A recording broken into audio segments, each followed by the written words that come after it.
These days, work is in trouble. We've outsourced most of our manufacturing to other countries, sending away good jobs and our capability to make things. American Giant is pushing back against that tide. They make the high-quality clothing staples you need for a comfortable, stylish, and active summer wardrobe, like vintage-style tees, breathable polos, lightweight sweatshirts, and so much more, right here in the USA. So when you buy American Giant, you create jobs in towns and cities across the country, and jobs bring pride, purpose. They stitch people together. Support America's workers and get 20% off your first order at american-giant.com with promo code STAPLE20.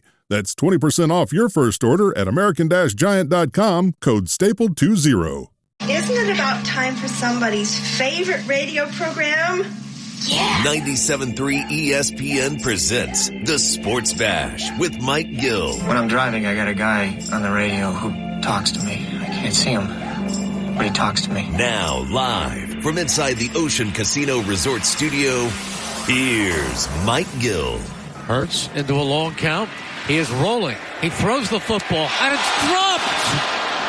He put it into the hands of Barkley on the near sideline, and he dropped it. Let my team know today. Shouldn't have put the defense in that position. Made that catch. Game's over. Relax. Get back to my old habits, and just gotta go back and get back to work. Anytime you go and you don't get points on a drive in the red zone, 4th and 3 in the first one, you're like, well, should I have went for that there? And I went for a 4th and 3 after that. After the completion to Dallas, that got us to 4th and 3. We got that, and we got points out of that. So anytime it doesn't work out, that's why I'm sitting in this seat, the head coaching seat. I got to be ready for the consequences of whether it works or whether it doesn't work. As heard on 97.3 ESPN last night, Merrill Reese, Mike Quick on the call. The Eagles lose to the Falcons. Where do you even begin? We can start in so many different places. The Sports Bash is live on 97.3 ESPN, the 97.3 ESPN free mobile app, streaming live video on the X platform at Mike Gill Show. Use the hashtag SB Live. Let's get into it. There's a ton to do. 609-403-0973. Hit me up on the text board. Everybody wants to blame this guy, that guy, this unit, that call. It's all encompassing. They're all at blame. You're the head coach. It's 3rd down and 3. You run the ball, and if you don't get the first down and you still want to go for it, then you can run the play. You run the ball, you take the time off the clock, and if you don't want to kick the field goal and you have that passing play in your back pocket, you throw that pass, and then if they don't get it, you make them drive the length of the field and have to score 3 points. Now, not the length of the field, but put them into field goal range. Now, hindsight 2020, they went right down the field on you. But to throw the football on 3rd down there and make them not have to burn a timeout and give them a minute and a half to go down the field to score, it's number one. Number two, the play call, you should run the ball. But we're criticizing Nick Sirianni. This is what I hate about criticizing coaches, all right? This is why I hate always blaming the coach. But I'll play along on this one because I do think, look, the coach has a role. You run a play there. You run the ball. The clock runs. They have no timeouts. You have a better chance to win the game. Absolutely. But this is why I hate blaming coaches as the number one reason why a team wins or loses.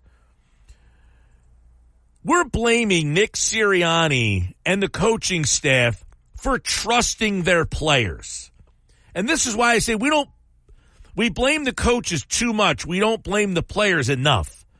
The coaches trusted the players too much. Shame on them. I just paid a guy $12 million to be my running back. And on 3rd down and 3, I threw a simple pitch and catch into the flat that worked the last time I ran it for a touchdown. The play is wide open, signed, sealed, delivered. That game is over, and he drops it. Now, listen, if you run the ball, we're not having this conversation. The game is probably over. But Saquon Barkley's got to catch the ball. And you know what? Saquon Barkley took ownership of that after the game, but that's not enough for people. Earlier in the game, they go for it on fourth down. They don't get it. Those points come up mighty large late in the game. There's moments all throughout the game. But I look at these moments. Nick Sirianni is being criticized because he trusted his players too much. He trusted Saquon Barkley, a man making $12.5 million to catch a simple pass. Shame on him. He says, if we don't get the first down, we'll kick the field goal. Why? Because I had trust with a 6-point lead that my team, which has been pretty good all night at keeping them out of the end zone, I trust that they're not going to give up a drive to go 70 yards down the field and score a touchdown with no timeouts. Shame on him for trusting his team. You know, I paid a defensive end $51 million in the offseason to get near the quarterback. Bryce Huff not only hasn't got near the quarterback, it's getting to the point where they can't get him near the field. You know, I tweeted at some point last night, quite frankly, I don't know what number Bryce Huff even wears. And when someone tweeted me his number, it was apropos. He's number 0. Bryce Huff, $51 million to rush the passer. Can't get near him. Josh Huff, $40 million to rush the passer. Can't get near him. The pass rush of the Eagles, shame on Nick Sirianni, yes, for trusting the pass rush, because it is dreadful right now. Their pass rush is horrible.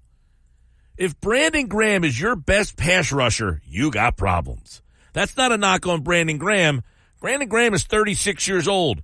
He shouldn't be the guy that you need to tap on the shoulder and say, yo, man, we need you to make a play. No, I signed Bryce Huff for that role, and he's failing miserably. I asked a lot during training camp, should we be worried about Darius Slay having any, father time starts to creep in. And sometimes it's subtle, and other times it's not so subtle. Should we be worried that the not so subtle father time is starting to creep in on Darius Slay? He had a rough night last night, including on the final drive of that game.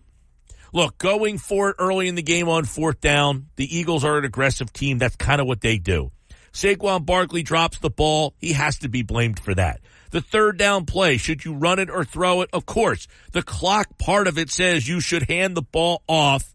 And if you don't make the first down, look, if you don't make that first down, you can kick the field goal anyway.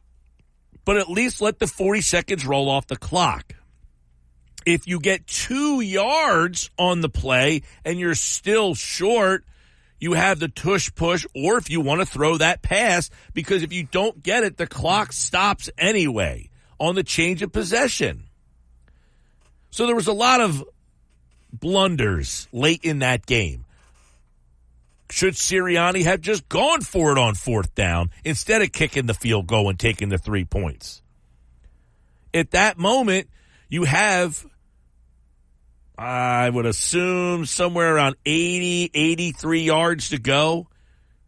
Now, if you don't kick the field goal and you don't get the first down, all Atlanta has to do is get into field goal range, and they can win the game that way. Heck, Atlanta tried to give you an option to send the game to overtime because the jackass got a penalty for 15 yards after scoring the touchdown, making it a 48-yard extra point. 609-403-0973. Jeff in Ocean City. If Barkley catches the ball, we win it. Jalen throws the final pass out of bounds, we still have a chance. The team frustrates me. Yeah, let's get into that, too. The Jalen Hurts throw.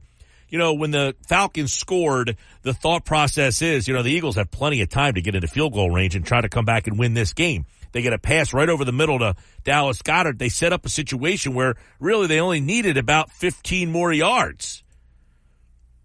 And Jalen Hurts' final throw of the game, inexcusable. It's an inexcusable throw. He makes a terrible decision, a terrible throw. And, all week long we had talked about the 5 straight games with interceptions, and was he going to make it 6 straight games?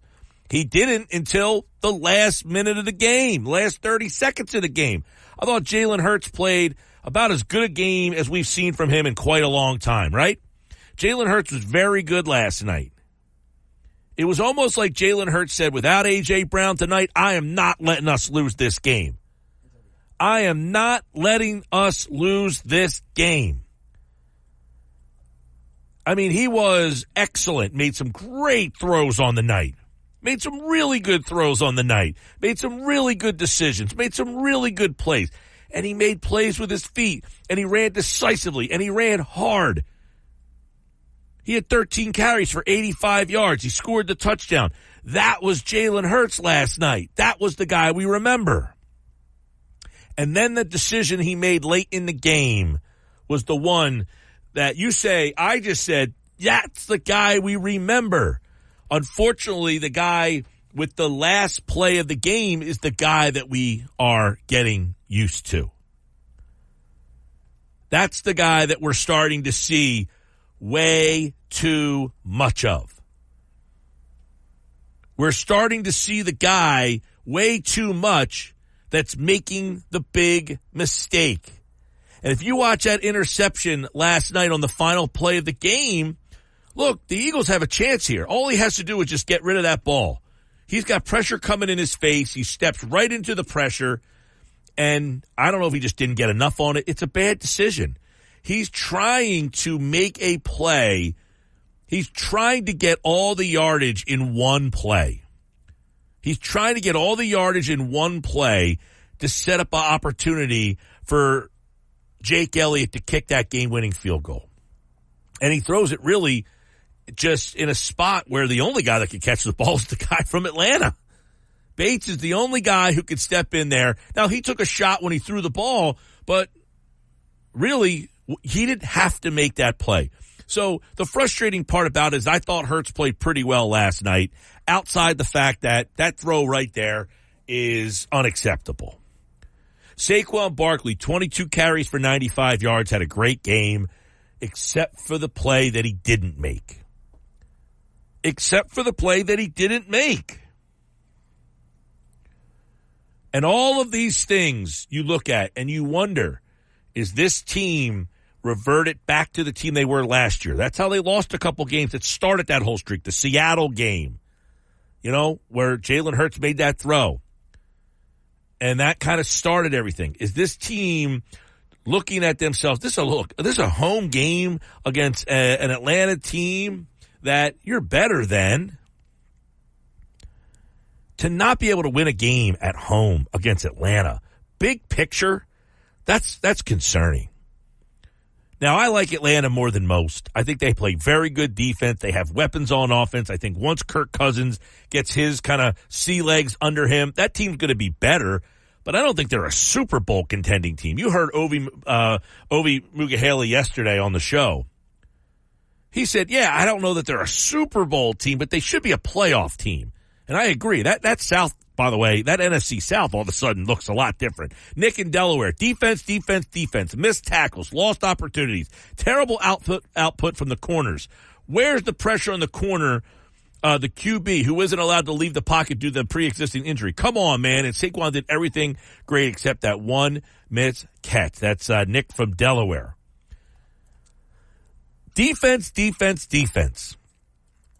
Let me ask you a question, Nick in Delaware and everybody else out there. The score before the last touchdown was 21-15. Should you win the game when you give up 15 points? Yes. Of course you should. So while the defense was not great last night, no pressure at all, the defense was a bend but don't break. The defense was 20-20, rack up the yards, but you're not going to score on us. And for the most part, the defense did its job until the last drive of the game. But I would add this. At the end of the night, with my offense, and I give up 22 points, shouldn't I win that game? The answer is unequivocally yes. Now, it's the process of how we got to the 22. The fact that you let them drive right down the field on you. The fact that you let them just basically waltz their way. It was without any pushback. 6 plays, 70 yards, 1 minute and 5 seconds. 1st and 10, Pitts wide open. 1st and 10, Mooney wide open. 1st and 10, Mooney wide open again, and then you let him get out of bounds. To which, if you're watching the Manning cast last night, they're actually yelling at Mooney for going out of bounds. They're saying, no, now you got to slow down. Drake London catches the pass. He goes out of bounds. Manning's saying, yo, stop going out of bounds. Now you're giving Philly too much time because they went down. They were perplexed on the Manning cast last night at how quickly Atlanta went down the field. But Nick from Delaware, you say defense, missed tackles, lost opportunities. I agree with what you're saying. Then I look up and I said, they've only given up 15 points right now until that last drive. And that last drive was just absolutely, it was sickening to watch that thing go down. It was sickening to watch how that happened. 609-403-0973. Mike says, Gil, how come we didn't get pressure on Kirk Cousins so late in the game? What do you mean? Late in the game? They got no pressure on him late in the game. They didn't get any pressure on him all night. He says, it seems a few times we got pressure. Cousins was rattled. That Milton Williams sack happened. 22 Eagles had the most sacks ever. Need to get more pressure on the quarterback. That's for Mike. Well, listen, the 22 Eagles, remember John Gannon? People hated him. He found ways to get pressure. You know why? He had more talent. He had Hassan Reddick. I thought Mike Greenberg had the line of the day this morning on Get Up. He says Hassan Reddick has now successfully ruined 2 defenses. The Eagles and the Jets. The only pressure I saw the entire night, literally, I don't know, do they keep the stat? Who gets pressures? Where's that stat? Where can you find pressures? Because I literally only remember maybe the sack from Milton Williams. He got a sack. Other than that, I don't remember a quarterback hit, a pressure, nothing. And how sad is it that the best defensive player on the field last night, who was it? Who was the best defensive player on the field last night? I want to see if you guys, your answer matches my answer. Who was the best defensive player on the field for the Philadelphia Eagles last night? 609-403-0973. Bobby C. hurts us again. Horrible throw, Bobby C., but he's the only reason you were in that game. But I agree. Throw's inexcusable. Chris from Pittman. Eagles roster is stacked on paper. They're an underachieving team. It's a culture problem. Their roster is stacked on paper. A lot of first-round picks. They're not getting the job done. Jalen Carter, Jordan Davis. You got 2 first-round picks, top 10 picks, top 15 picks in the middle of your line. Nothing memorable from those 2 guys there. Bryce Huff, $51 million. Zero. Nothing. Buckus. Absolute zero. Nothing burger from Bryce Huff. And if you remember when they signed Huff, I told you that move was not going to work out. When they signed Bryce Huff, I told you I don't like the move, not going to work out. And so far, nothing to change my mind, including his answer after the game last night. Did anybody see Bryce Huff's answer after the game last night? You got paid $51 million. $51 million. And his answer after the game last night, he essentially says, I got to get more locked in. I'm not quite locked in enough. Seriously, dude? Listen, after the game, this is Bryce Huff basically being asked about his lack of stats on the stat sheet. To manage it, you mentioned what they brought you here for. How do you try to manage it, play out, not to kind of feel that pressure in the game? I mean, I control what I control. At the end of the day, I'm gonna do everything I can in practice and film to get home. So regardless of what pressure there may be, I'm gonna attack my process as well as I can and really find ways to get better. Bryce, you mentioned your arsenal. You wanted to bring out more moves to kind of help get things going. Why do you feel like you've maybe not been able to get things going in terms of using different stuff? I just need to get my ducks in a row as far as what my process is on the edge. Not be so antsy just to burn the edge. Don't have to sit on my rush with power. I need to work with my guys on the inside to get more pressure with a switch up, whether it's a game or a stun or some type of play we can run and mix it up. And I just need to do a better job in general of being locked in. I need to do a better job in general of being locked in. You can't answer that question like that. If I ask you who was the best player on the field last night, I'm interested to see. But who was the worst player on the field last night? That's an easy answer. It was Bryce Huff. He was horrible. 609-403-0973. Mike, you're delusional again. The entire football world knows you must run the ball there. Terry, you must have missed the first 5 minutes of the show where I said you got to hand the ball off on third down, and then if you want to throw it on fourth down. So, Terry, either you're delusional or you need to go to the ear doctor, because I literally spent the first 5 minutes of the show saying you have to hand the ball off. You have to hand the ball off on third down. You hand the ball off on third down because they don't have a timeout. And then the clock runs all the way down. And if you want to throw the ball on fourth down, if you feel like going for it, you have that play in your back pocket. If you like that play as much as you do to call it on third down, you could call it on fourth down. You try to run the ball on third, Terry, as I said in the beginning of the show, but apparently you don't hear very well. Your pal, Terry. I love you, Terry. But sometimes we only hear what we want to hear. I explained this earlier. This is quite easy. You hand the ball off on third and let the clock run. If you like that play so much and you think it's going to work and you don't want to kick the field goal, then use it on fourth down. And if you don't get it, the clock stops anyway on the turnover on downs. But now you've at least taken 40 seconds off the clock. So, Terry, my pal, you're delusional. If you didn't hear me the first time explain it to you, I will speak slower for the people like Terry the next time I explain it. Eddie from Ocean City. Bend but don't break doesn't work when you let them drain the clock the whole game and keep the offense off the field. Then they will score at will. Hey, listen, I always hear that the bend don't break thing.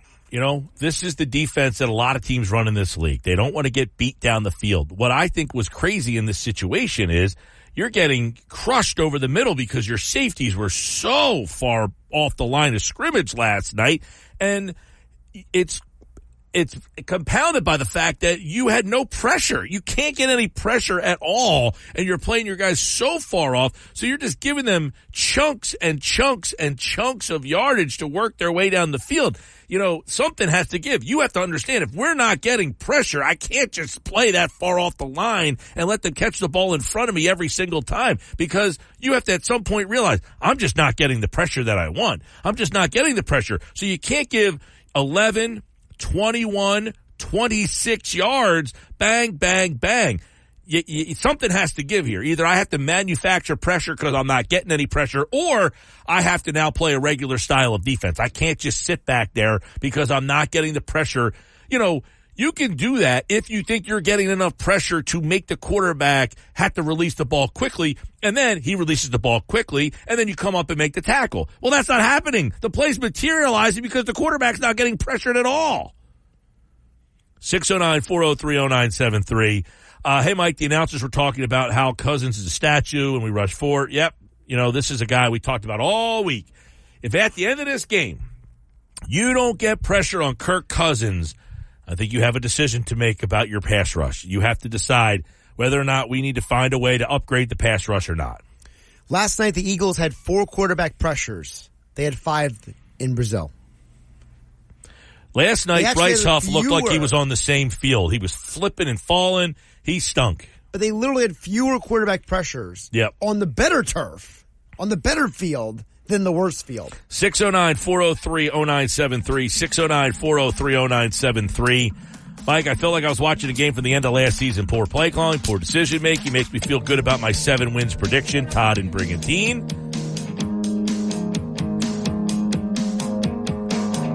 I mean, look, that game last night.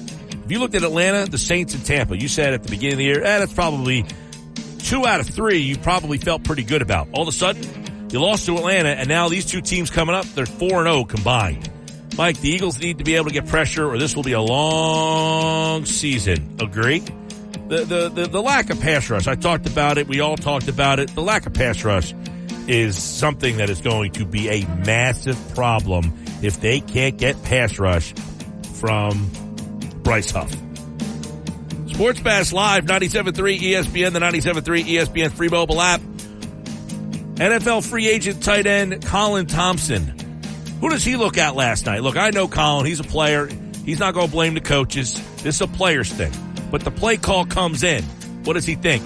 That's coming up next. It's a Sports Bash Live on 97.3 ESPN. You're listening to the... When you need mealtime inspiration, it's worth shopping Fred Meyer for thousands of appetizing ingredients that inspire countless mouth-watering meals. And no matter what tasty choice you make, you'll enjoy our everyday low prices. Plus, extra ways to save, like digital coupons worth over $600 each week and up to $1 off per gallon at the pump with points. So you can get big flavors and big savings. Fred Meyer, fresh for everyone. Fuel restrictions apply. With Mike Gill. And it just keeps getting better. On 97.3 ESPN and the 97.3 ESPN free mobile app. Pretty surprised with the play call. Did you expect a running play or? No. Once I knew it, I thought it was a great play call. I just got to make a catch. You're an aggressive play call. You're an aggressive football team. The play is wide open. Your best player on offense drops it. I mean, we can carve it up however you want. We can say whatever we want. At the end of the day, it was the right play call at the right moment. Unfortunately, the player didn't execute it. Ends up costing them. You know, they kick a field goal, they go up 6. But if you're sitting back there second guessing this, you would second guess the entire game plan from the first quarter to the fourth quarter because I think it's the right play, just didn't execute. That's Just Saturday, ESPN, who says it's the right play call. You had Saquon Barkley say, were you surprised? He said, nope, I just didn't make the play. You know, a lot of times we think if we would have called a play differently, that it would have worked because we would have called it and the coach didn't call it.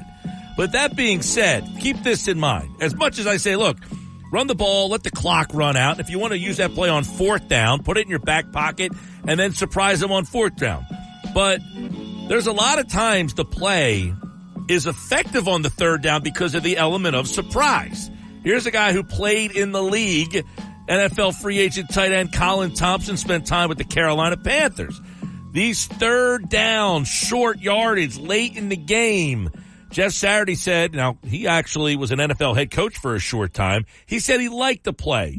Colin, what did you think on 3rd down last night? Chance to kind of run that clock. Atlanta has no timeouts. Were you surprised that they threw the ball?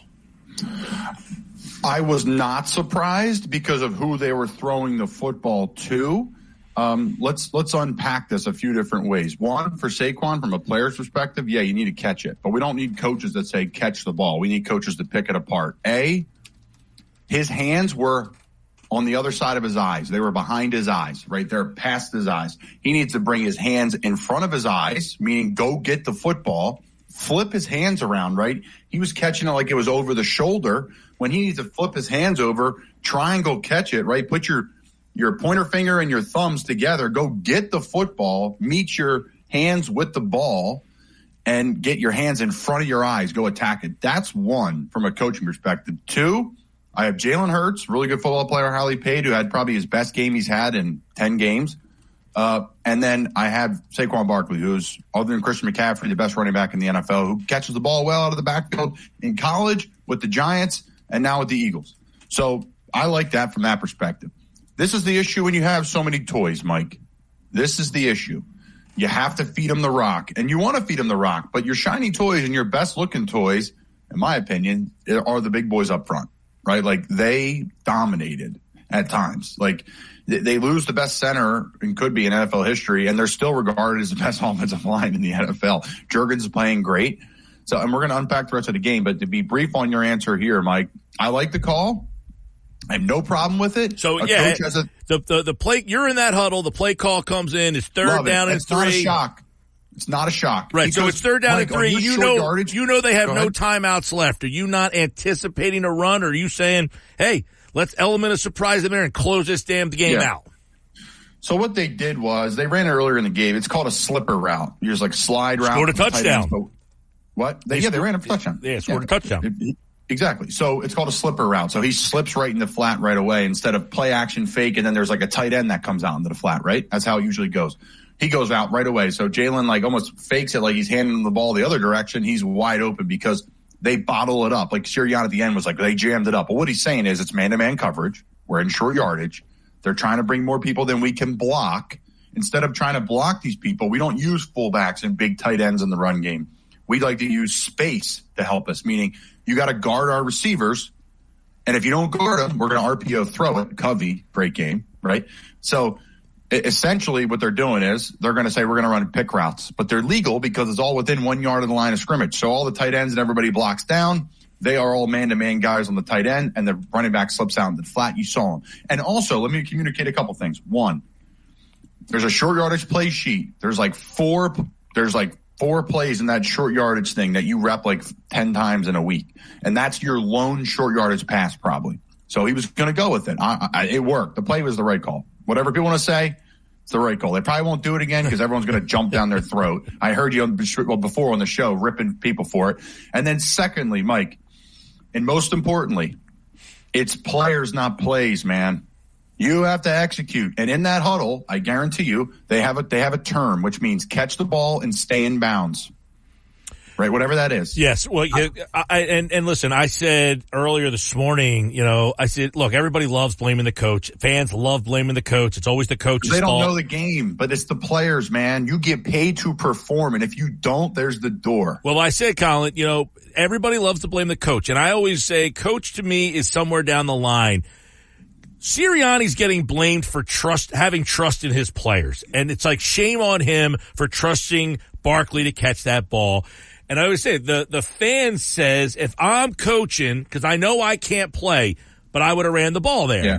And shame on him for 2 times trusting his players. 1, throwing the ball on third down instead of letting the clock run out. And then 2, him saying, I'll kick the field goal, take the 6, because I trust that my defense is not going to let them go right down the field and score. So I'll leave you with that, Colin Thompson. Is their defense a major problem with that pass rush for the – now, I said earlier before you came on, they gave up 15 points up to the last drive there. You give up 15 points, you feel pretty good. But is that a sustainable defense with that pass rush? Oh, I listened to the show, Mike. I heard you ripping people texting you, not paying attention to your notes, your news and notes. By the way, people listening that may not listen to Philly Sports Talk Radio, Mike's the best in the entire area. I'll leave it at that. So neither here nor there, Mike. There's a couple notes that I wrote down for this, for my show, Sirius show tonight, and then for you. Sirianni, I think he dropped the ball early in the game with the field goal. Take the points. Take the points. All right, so you as a former player saying take the points there. Yeah, I always took the points. I would have, yeah. It was like 4th and 4, 4th and 5. Like, it's not like we're tush pushing our way to it. I love the tush push. It works almost 100% of the time. I would do that all the time, right? And they do it ad nauseum, right? So I love that. I think that's the one blemish for him. I think there were some clock management things. I think from a communication standpoint, as we transition to the defense, if I'm Sirianni, hey, Vic, all these outbreaking routes, don't let him get the sideline. And the one time he was fighting for extra yards, he should have ran out of bounds. And I know you were talking about the Manning cast, but they're letting him get out of bounds. Like, we should never be given the sideline. We should be playing some single high safety and forcing everybody back to the middle of the football field. That's what I would be running, because you're giving him the sideline, and Kirk Cousins, he does this in his sleep. I think he's got the most like game-winning touchdown throws in the history of the NFL. Like, ridiculous. I think it's like 10. My stat, I took a picture of it this morning. Of course, I should have it for the show, but neither here nor there. Like, the guy knows how to go up and down the field. If there's anything he's comfortable with, here's the stat. Most go-ahead passes in TDs. Most go-ahead TD passes since 2015 in the final minute of regulation or OT. Derek Carr with 8, Kirk Cousins with 6, Tom Brady with 5, Matt Stafford with 5. So what I need to do is give him stuff to make him uncomfortable. The Eagles weren't getting home with 4 in the pass rush all game long. I heard talking about Bryce Huff. Here's what I would do, Mike. early, the one touchdown, the slant, the post route there, that was cover zero, right? So they look like they're running their shell defense. I don't know who scored. Whoever scored in the slant in the middle of the field, was it London? And the bottom line is this. They brought a cover zero pressure. Wait, which touchdown are you talking about? Not the game-winning one. I'm talking about the one, not the game winner, the one down the middle of the field. I sent it earlier. I sent it to one of my buddies who's a defensive coordinator in the league. And I said, that was the one to Mooney. Yeah, they blitzed. They blitzed, and he caught Chauncey Gardner-Johnson on his heels. Actually, flat-footed, not on his heels. He caught him flat-footed. And he should be flat-footed. This is what I'm going to break it down on my film breakdown now. Shout out to Baldy, the GOAT, with all this stuff. I'm going to start doing it too because he's supposed to be flat-footed there, folks. Why? When you're in cover zero as a defensive back, and we run this at Lower Cape May Regional High School football. Shout out to Billy Demiana, the defensive coordinator. You need to be 6 to 8 yards off the football. Sometimes players press, and you are ready to drive forward on the route. Why am I driving forward on the route? Because the quarterback only has about 1 second to get rid of the football, and you're not going to get far enough downfield as a wide receiver to get the football out. Well, what Vic was trying to do to generate some pressure, which I think is crafty and fun, speaking to this DC in the NFL, I'm an offensive guy, but I want to rely on my sources of people that I can talk to about it, was he brought him from depth. He showed like a cover 2 look and brought the backers from like 5 yards deep. So if you look at it, that's why Gardner-Johnson, when you show the replay, he's communicating with the corner like, hey, listen, this is zero. But it's not on Gardner-Johnson. Yes, you cannot get beat inside. First and foremost, in cover zero, that is on him. You can't get beat inside on cover zero. You need to be 6 to 8 yards off the football and about 2 yards inside, because any fade route, post route is a hard post route fade. Fade routes, corners, they're harder. They take longer to develop, but any in-breaker is quick. So you need to be able to drive on the football 6 to 8 yards flat footed, because I'm driving forward. I'll finish here. They brought the backers from 5 yards, which I get. You're trying to disguise it, Vic. Smart. But guess what? That's Kirk Cousins. He saw it pre-snap. He saw zero pre-snap. He said, oh, man, if this in-breaker hits, I'm taking it. Gardner-Johnson's not far enough inside. So communication, alignment, like simple things. This is where I'll finish with. I would line them up and just run zero. If you're going to run zero, meaning all the guys, watch the Vikings. They all line up right on the line of scrimmage. Some of them may drop out, some may not, but it creates chaos for offenses. So now they're bringing zero. He gets beat inside first and foremost. So to me, Mike, and this is why I think the Eagles are in better shape than people think calling today. Listen, Atlanta's better than people think. They're a playoff football team, like you said. 2, all these little mistakes are going to help them at the end of the year if they fix them. We're going to kick the ball when we get in there instead of 4th and 5 and going for it. You know what? We're probably going to run the ball, or we're going to run it with Jalen, so it alleviates any issues with drops. Okay, there's that. Hey, Vic, maybe we got to start adding some cover zero, some pressures where teams are thinking about it because our 4 aren't getting home, right? So a lot of simple things that can be fixed because the Eagles beat themselves. That's why they lost the football game, and that, to me, will make them a better football team down the run. Colin Thompson's with us, Not For Long Media, Sirius XM, and of course, NFL free agent tight end, spent time with Carolina, Minnesota, Chicago. When you talk about those late game troubles, though, the closeout game, they've given up 140 points inside the 2-minute warning, including 10 points last night. It's the most by any team in the NFL. You've been on a team, I don't want to rub it in, that wasn't very good. When those moments happen, does that start to creep in that late? Like, hey, we played bend but don't break all night. We gave up 15 points. But in the last 2 minutes, something happens. Is there something to that? That's a great question. That's a bazillion-dollar question that I wish I could give you an honest answer on, Mike. But I'll say this. I don't think we helped them scheme-wise. We let them get out of bounds. Like, to catch the pitch over the middle doesn't hurt us. Right, that's 11 yards. That gets it started. But it's like, okay, 11. But then a foot, 20 plus, the next 2 to Mooney kill you. Yeah, the clock's running, right? And they're in some sort of cover 2 shell, so they're working the sideline, right, between the corner and the safety. That takes that half of the field. Well, how about what last night Manning said to Ryan? When you go to a new team, the most comfortable you are is in the 2 minute, because all the plays are like your installs, your easy stuff. And then conversely, the defense can't really change what they're doing. So once you got that team in what they're in, there's nothing they can really do to get out of it. No, and you know what it gets down to? Which everyone's calling and texting about, Mike? Pass rush, right? And I was someone who, and I will continue to, I like dying on hills, Mike. When I trust my eyes. I watch Bryce Huff with the Jets, And in that system, which is different than what the Eagles run the same defense as last year, folks. Okay? And the year before. And the year before, right? So critically think on that, okay? And then lastly, Bryce Huff was a hell of a player with the Jets. Now, talking to people around the league, yeah, he had some room to grow, but he's younger than Hassan Reddick, and he's cheaper than Hassan Reddick. And Hassan Reddick wanted a mega deal. He still does. And I don't talk about guys' money. Go get your money, Hassan. So at the end of the day, those four got to get home. Sweat, he's better than I think a lot of people in the league think he is. He didn't get home, right? The D tackles, all these guys from Georgia, and you got a guy in the 3rd round pick recording your own sack, not these high drafted players. So to me, Mike, it's the pass rush. To me, Mike, it's these opportunities shouldn't even have been there. Eagles should not even have been there. And you could be critical of each opportunity, but it never should have got there, and hopefully they learn from them. All right, I want to get a quick thought real quick. I mean, they get 21 points last night. How much not having A.J. Brown last night? Obviously, you don't have A.J. Brown. That's a factor. But offensively, did you look at them and say, him not being here is really a struggle for them tonight? I thought it was one of Jalen's better games, and solely because of this reason. There was some design runs for him to get moving, and he would take off quickly. He ran with authority last night. But he always wanted to, right? But I think for him to scramble laterally, he's never been a lateral guy. He's more like a Tim Tebow than he is Lamar Jackson. Like Tim was downhill, run you over. That is Jalen Hurts. Cam Newton is an alien. He's on another planet. But I think Jalen Hurts needs to play more like Cam Newton to have success. You are going to risk injury for him to be successful, for your team to be better. The design runs, they run that little inside zone to the left. They wrap the center around, right? It looks like they're pulling, but they're not. It's inside zone, and they're just trying to get leverage on the backer.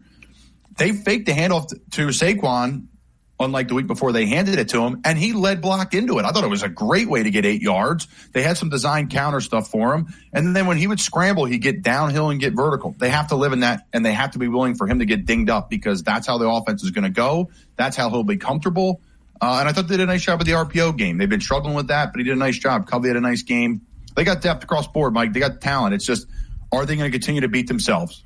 If they don't beat themselves, they will win every single football game. Well, they got a tough stretch. All of a sudden, this Saints team looks legit. Tampa Bay. Hardest place to play in the NFL. New Orleans. Going there on Sunday. Tampa Bay looks legit. And that's the next 2 matchups. The NFC South is on the docket for the Philadelphia Eagles. Colin Thompson, you can check him out on Not For Long Media, Sirius XM Radio, and of course right here on the Sports Bash. He's back for another season of the breakdowns right here on the Sports Bash. Colin Thompson, everybody. Take care, buddy. Thanks, buddy. Appreciate it. Always good to see you. Sports Bash Live, 97.3 ESPN, the 97.3 ESPN free mobile app. Great breakdowns there. And, you know, coming from a player's perspective, he says, no, I'm not surprised. That's a great play call. Players think differently than fans do. Players think differently than fans do. They hear that play call come in and they say, we got them. How many times have you been on the other side where you see a team run that play? Everybody's jammed up on the line, and they just pop past one right over top the pressure, seal the deal, and it just rips your heart out. You know, sometimes coaches trust their players, and the players get the job done, and it feels great. It's when the players don't execute and don't get the job done that the coach looks like an idiot. And that's what happened last night. More Sports Bash coming up on 97.3. This podcast is sponsored by IQ Bar. I've got good news and bad news. Here's the bad news. Most protein bars are packed with sugar and unpronounceable ingredients. The good news? There's a better option. I'm Will, and I created IQ Bar plant protein bars to empower doers like you with clean, delicious, low-sugar brain and body fuel. IQ Bars are packed with 12 grams of protein, brain nutrients like magnesium and lion's mane, and zero weird stuff. And right now, you can get 20% off all IQ Bar products, plus free shipping. Try our delicious IQ Bar sampler pack with 7 plant protein bars, 4 hydration mixes, and 4 enhanced coffee sticks. Clean ingredients, amazing taste, and you'll love how you feel. Refuel smarter, hydrate harder, caffeinate larger with IQ Bar. Go to eatiqbar.com and enter code BAR20 to get 20% off all IQ Bar products plus free shipping. Again, go to eatiqbar.com and enter code BAR20. The Sports Bash with Mike Gill on 97.3 ESPN and the free mobile app. All right, 2:54 Sports Bash Live, 97.3 ESPN. Coming up at 3 o'clock, John McMullen. That's 6 minutes from now. John McMullen. Thoughts on reaction from last night's game. Text board is just on fire today. 609-403-0973. Dave in EHT says, you can't say you're going to learn from it every week and every year. Stop trying to overthink everything. I'm done with this Nick and the lost game reasoning. Run the ball. Dave in EHT. You know, I love how probably in the last 15 years, the NFL has kind of become a passing league, right? And yet through all of it, the fans still want to run the ball. It's a microcosm of the society we live in. We want everything to be 1985. Teams just don't run the ball anymore. Although, it probably was the right call there. I think, look, if you're asking me, Mike Gill, what would you have run on that play? I would have handed the ball off to Saquon Barkley. That's why I paid him $12.5 million. You ask a player like Colin Thompson, and you ask Saquon Barkley. Now, Saquon Barkley, I think, could be biased. He's not going to throw his coach under the bus, so I'm not going to involve him here. But Colin Thompson says, I have no problem with that call. I would expect that play call to come in. Why? Because we think we can execute it. He says it's the players, not the plays. Fans have a really hard time with that comment. It's the players, not the plays. Well, last night, was it the players or the plays? John McMullen, Birds 365, will pontificate it with me coming up next, right here on the Sports Bash, live on 97.3 ESPN.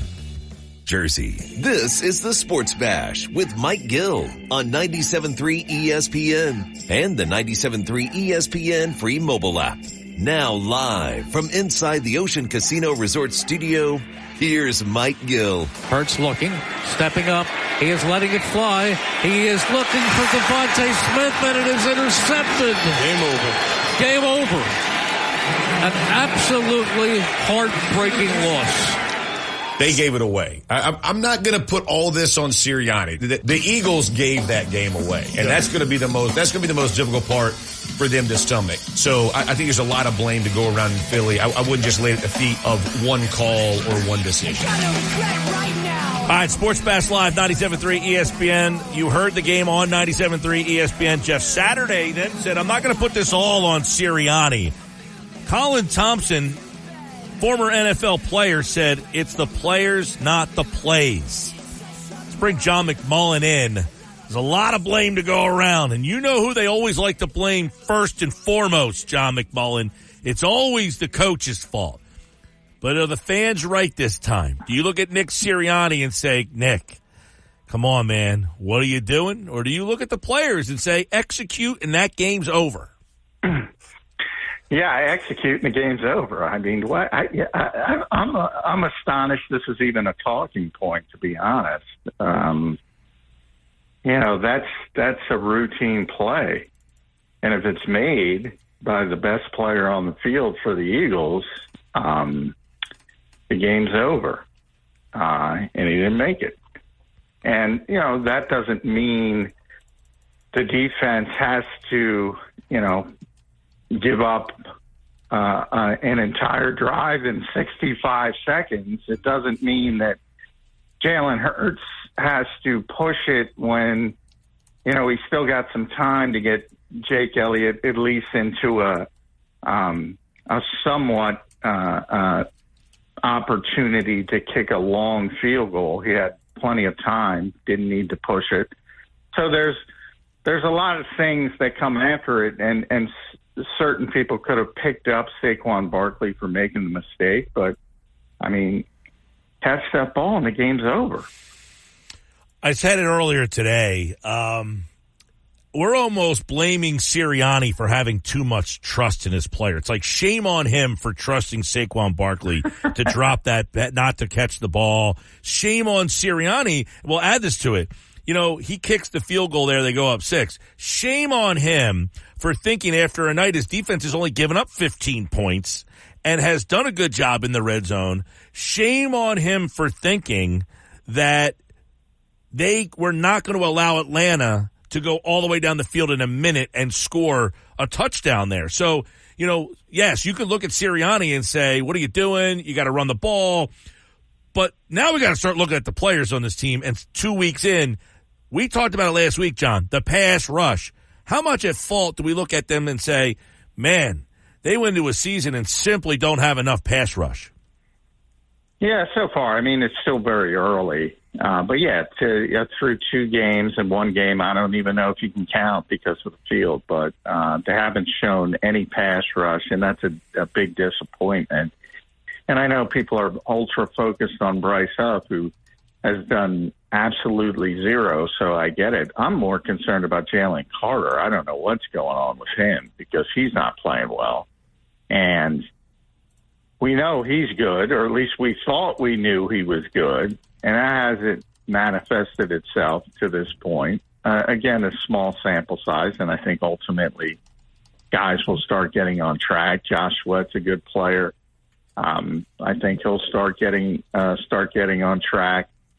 So I think it'll get better. It almost has to get better. But, through this very, very small sample size, the pass rush has been a disaster. But, from a larger perspective on Nick, this is what I was concerned with the setup. I hated the setup when they did it. I still hate it, and this is a perfect example of it. Because the guy can't win. If Saquon makes the catch, it's, what a great play call by Kellen Moore. If he drops it, hey, Nick, why didn't you stop Kellen Moore in week 2 when you gave him the play calling and you're already 1-0 and you're on the cusp of going 2-0? Why would you take the play calling away? John, you were in the room last night. Give me your perception on Sirianni's answer where he's like, you want to pit us against you? It almost seemed like he was like, don't blame me for the play call. He's the guy who called the play. Yeah, I get, he said stir it up, I believe was what he said. And I think it was Jeff McClain who asked that question, I think. But he used the term stir it up. He said, by the way, he said, can you clarify on the calls? Offensive coordinator Kellen Moore is making that. Sirianni kind of cut him off. He said, Kellen is the offensive coordinator that makes the calls. Yeah, if you're trying to stir that up, I'm the head coach. Yeah, and he hasn't been the play caller since the Chargers game in 2021. And he didn't take it away from Shane Steichen, and he didn't take it away from Brian Johnson. So why is it taken away from Kellen Moore in week 2 when they're 1-0 on the cusp of going 2-0? And, by the way, it was a good play call, and the player didn't execute. I get his frustration from the standpoint of you can't win, but Jeffrey Lurie set this up. And you knew this was coming. So now he's supposed to take it over and prevent Kellen Moore from doing something because people want to run the clock out. And if you want to blame the coaching staff, and I honestly, I didn't know this, but the coaching staff should know this. And a bunch of the New York writers told me afterward, Saquon's got 16 drops now since 2021. Mm-hmm. 16 drops. Yeah, that was going around last night a lot. The most in the NFL for a running back over the span. So this sentiment, you heard it throughout the offseason of this guy's a great receiver, this guy's this guy's that. He's a really good player. He's not a great receiver. I've been saying that from day one. Now, if he's stationary, he's got good hands. But the minute you need some flexion in the upper body, he's kind of big, he's kind of bulky, then it gets kind of muddied. And you saw it. And he dropped. So from that perspective, should the Eagles have considered that and just run it and played it conservatively? And worst case scenario, they don't get it on 4th down. Falcons have 50-something seconds to go the length of the field from inside the 10. I think even that defense could have stopped that.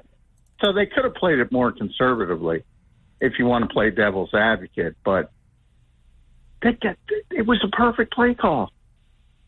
It was wide open. Yeah. No, listen, Perfect the play's pass. open, and they ran the play earlier in the game, and he scored a touchdown on it. We talk about not overturned. That was the tush push. So they thought they called him in, but he was actually that's down true. at the Yes, half-yard. they went down at the half-yard line. You're right.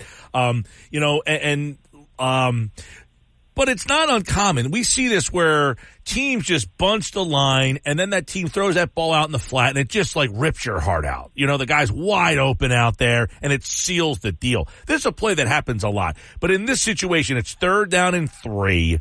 They have no timeouts left. If you run the ball there, even if you don't get it, you do kill 40 seconds. So even if we say, look, you execute the play, the game's over, the play is to run the clock down and kill that extra 40 seconds, right?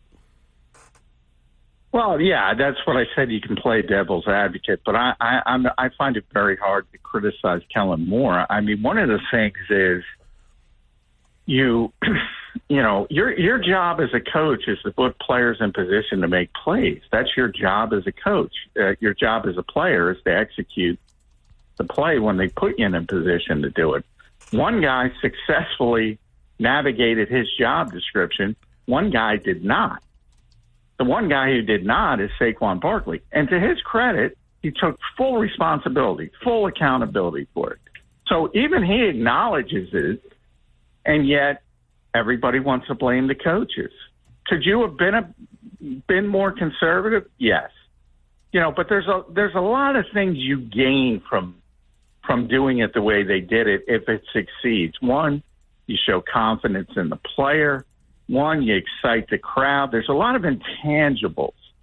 I don't know if you guys got on TV the pregame introductions at all, but Saquon got the biggest cheers of anyone. He was having a great game. He was successful. He was targeted 4 times. He caught them all. Like, why would it enter your mind that and the easiest pass of the night, delivered perfectly by Jalen Hurts as well, he dropped the football. Football. Everybody from that point forward, if you're looking to make excuses for the player, yeah, you can bring all that other stuff into it.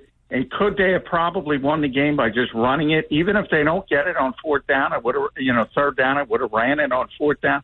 Even if they don't get it on 4th down, they're probably going to win the game. So from that point, you can make all those excuses for the player if you like. But what is your foundation for that? Is it that you don't trust the player that you think is great as a fan base? Right. Well, that's what I said. Like, shame on Sirianni for trusting a guy they paid $12.5 million for. Yeah. And it's not even Nick. It's Kellen. Whoever. But, yeah. Shame on the coaching staff, if you will. And then, all right, so on 4th down, now he drops the pass. On 4th down, are you taking the points or are you going for it? I would take the points for the reason that you just said. The Atlanta offense wasn't exactly setting the world on fire. And when they were, it was mainly the running game. And the running game was off the table because of the time and no timeout. So, yeah, I would have kicked the field goal. But, if you went for it on 4th down, again, are you going to throw it again or are you going to run it? Because what people want is the 40 seconds off the clock. So once you take that off the clock the first time, right, and it stops the clock because he drops the football, you don't have that 40 seconds. And you're just sort of giving them a minute anyway. So, yeah, I would have took the field goal and played that odds considering what was going on. And that's where the defense comes into it. I still don't know what they were trying to accomplish with that coverage scheme, from the standpoint of, okay, you're giving up receptions, but why are you giving them up on the sidelines? At least if you funnel people inside. Right. the time is running off the clock. And the other thing, John, and you could disagree with me because you're there, you could see it better than me, but it appears that the safeties are so off the field, and I get it. They don't want to let them behind them. But now you're not getting any pass rush either, so you're just allowing the routes to take shape as opposed to you usually play the safeties deep off the field because you get a little bit of pressure and the guy has to dump it down underneath and then he's in the middle of the field. But because you're getting no pressure, you're allowing the routes to basically, go deeper. Yeah, and again, you got to play the sidelines. You got to make sure you're funneling people inside, and you got to make sure because it's more the clock is more important. You can give up some yardage because they do have to get a touchdown. Field goal means nothing, so you can give up some yardage and exchange it for time. So my biggest criticism there is whether it was, a young player, Quinyon Mitchell, not understanding the situation. Could be that, maybe they should have taken a timeout and regrouped at some point. And, but when we talk about the preparation of Vic Fangio and the teaching of Vic Fangio, those guys weren't prepared for that situation. And that's disappointing. That part's disappointing as well. Yeah, and we're talking with John McMullen, Birds 365, weekday mornings, 8 a.m. on the Jacob Media YouTube channel. You can check him out there. This is an interesting number. The Eagles, since the start of last season, have given up 140 points inside the 2-minute warning, including 10 last night. It's the most by any team in the league. Now, we saw stuff like this happen a lot late last year. Did last night's loss to you feel like last year's losses? And did you sense that in that locker room of, here we go again, how did we cough this one up? No, I don't think it goes that far. I mean, in the locker room was very disappointed. Obviously, it's very quiet. It was very morose. It was a bad loss, but I don't get the feeling that, there's been so much change on the defensive side from a coaching perspective that I don't think any of the carryover exists other than, they probably don't have the talent to compete as a high-level defense at this stage yet. I think that's the biggest issue. I mean, as you mentioned, they have no pass rush to date, and it's only 2 games, and we'll see if that continues. It seems a regression from Jalen Carter, Jordan Davis. You've got nothing from Bryce Huff. The linebackers are better than expected, but when you compare them to other linebacker groups, I don't think it's great. I just think it's better than expected.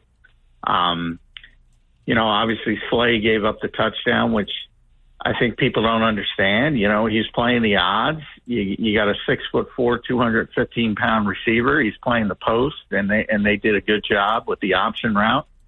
And he saw him inside, and he went with the corner, and you have a veteran quarterback. And the other team's getting paid too, and those are good players, and they made a play. But if I were seeing Drake London, I'd play the post as well. And that's the logical thing to do. And they got caught.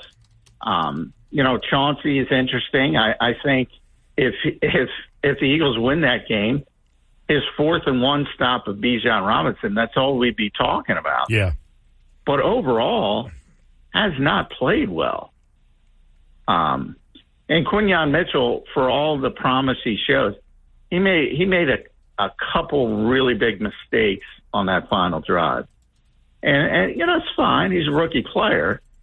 And if people didn't expect that, that's what the NFL is going to do. And I think he's strong enough mentally to handle it and bounce back. He seems to be got that good cornerback mentality. So there's some positives on the defensive side. But overall, if you look at the numbers, and again, it's 2 games, man. It's 2 games. So it's a very small sample size. But they're They're bottom five in most meaningful categories. Yeah, and I guess, it's 2 games, and you're looking at an Atlanta team that you're, maybe is in middle of the road, maybe, didn't think much of, but maybe they're better than you give them credit for.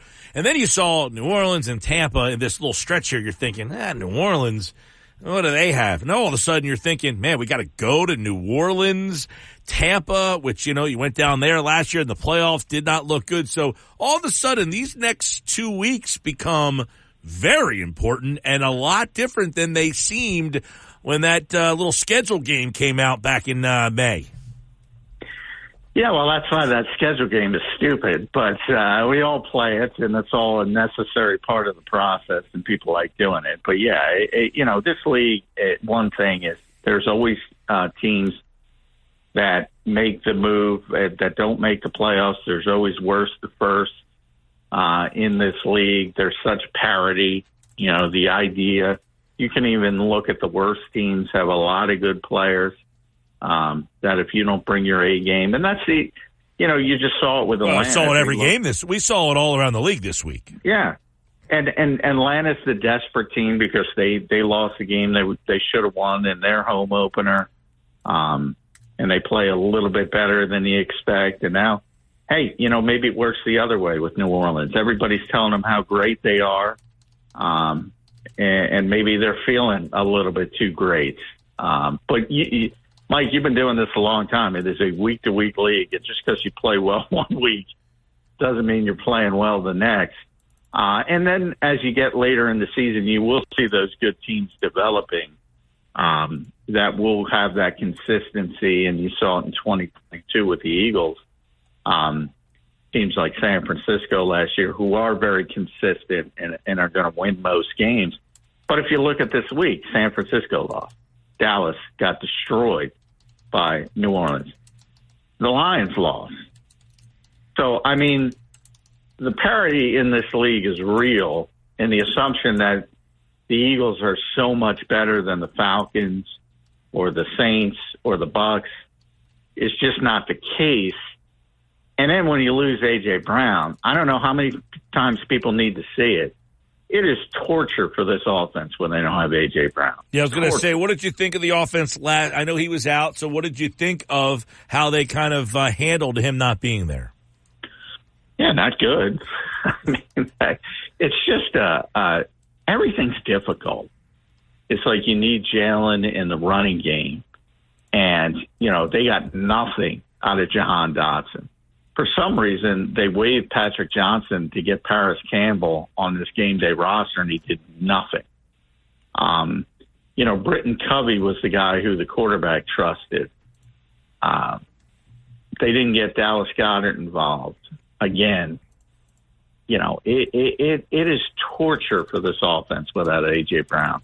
What do you make of Lisa Salter's report last night? Was that confirmed, up in the air? I know Sirianni doesn't want to say anything, but do you get the sense that, she said Brown told her it wasn't serious, but that he was going to miss a couple weeks? Is that the sense? Yeah, I mean, Nick wouldn't confirm it, but that's what a hamstring strain is. Yeah, it's going to cost you a couple weeks. So it was just a matter of, was it just tightness or was it an actual hamstring strain? And the last thing you want to do with a fast guy is, push that particular injury, because then, a couple weeks can turn into 4, 5, 6 weeks with a hamstring injury. So you want to be very cautious. And when he's out of the lineup, they have to play a different way, and they have to persevere. And they should have won. They should have persevered.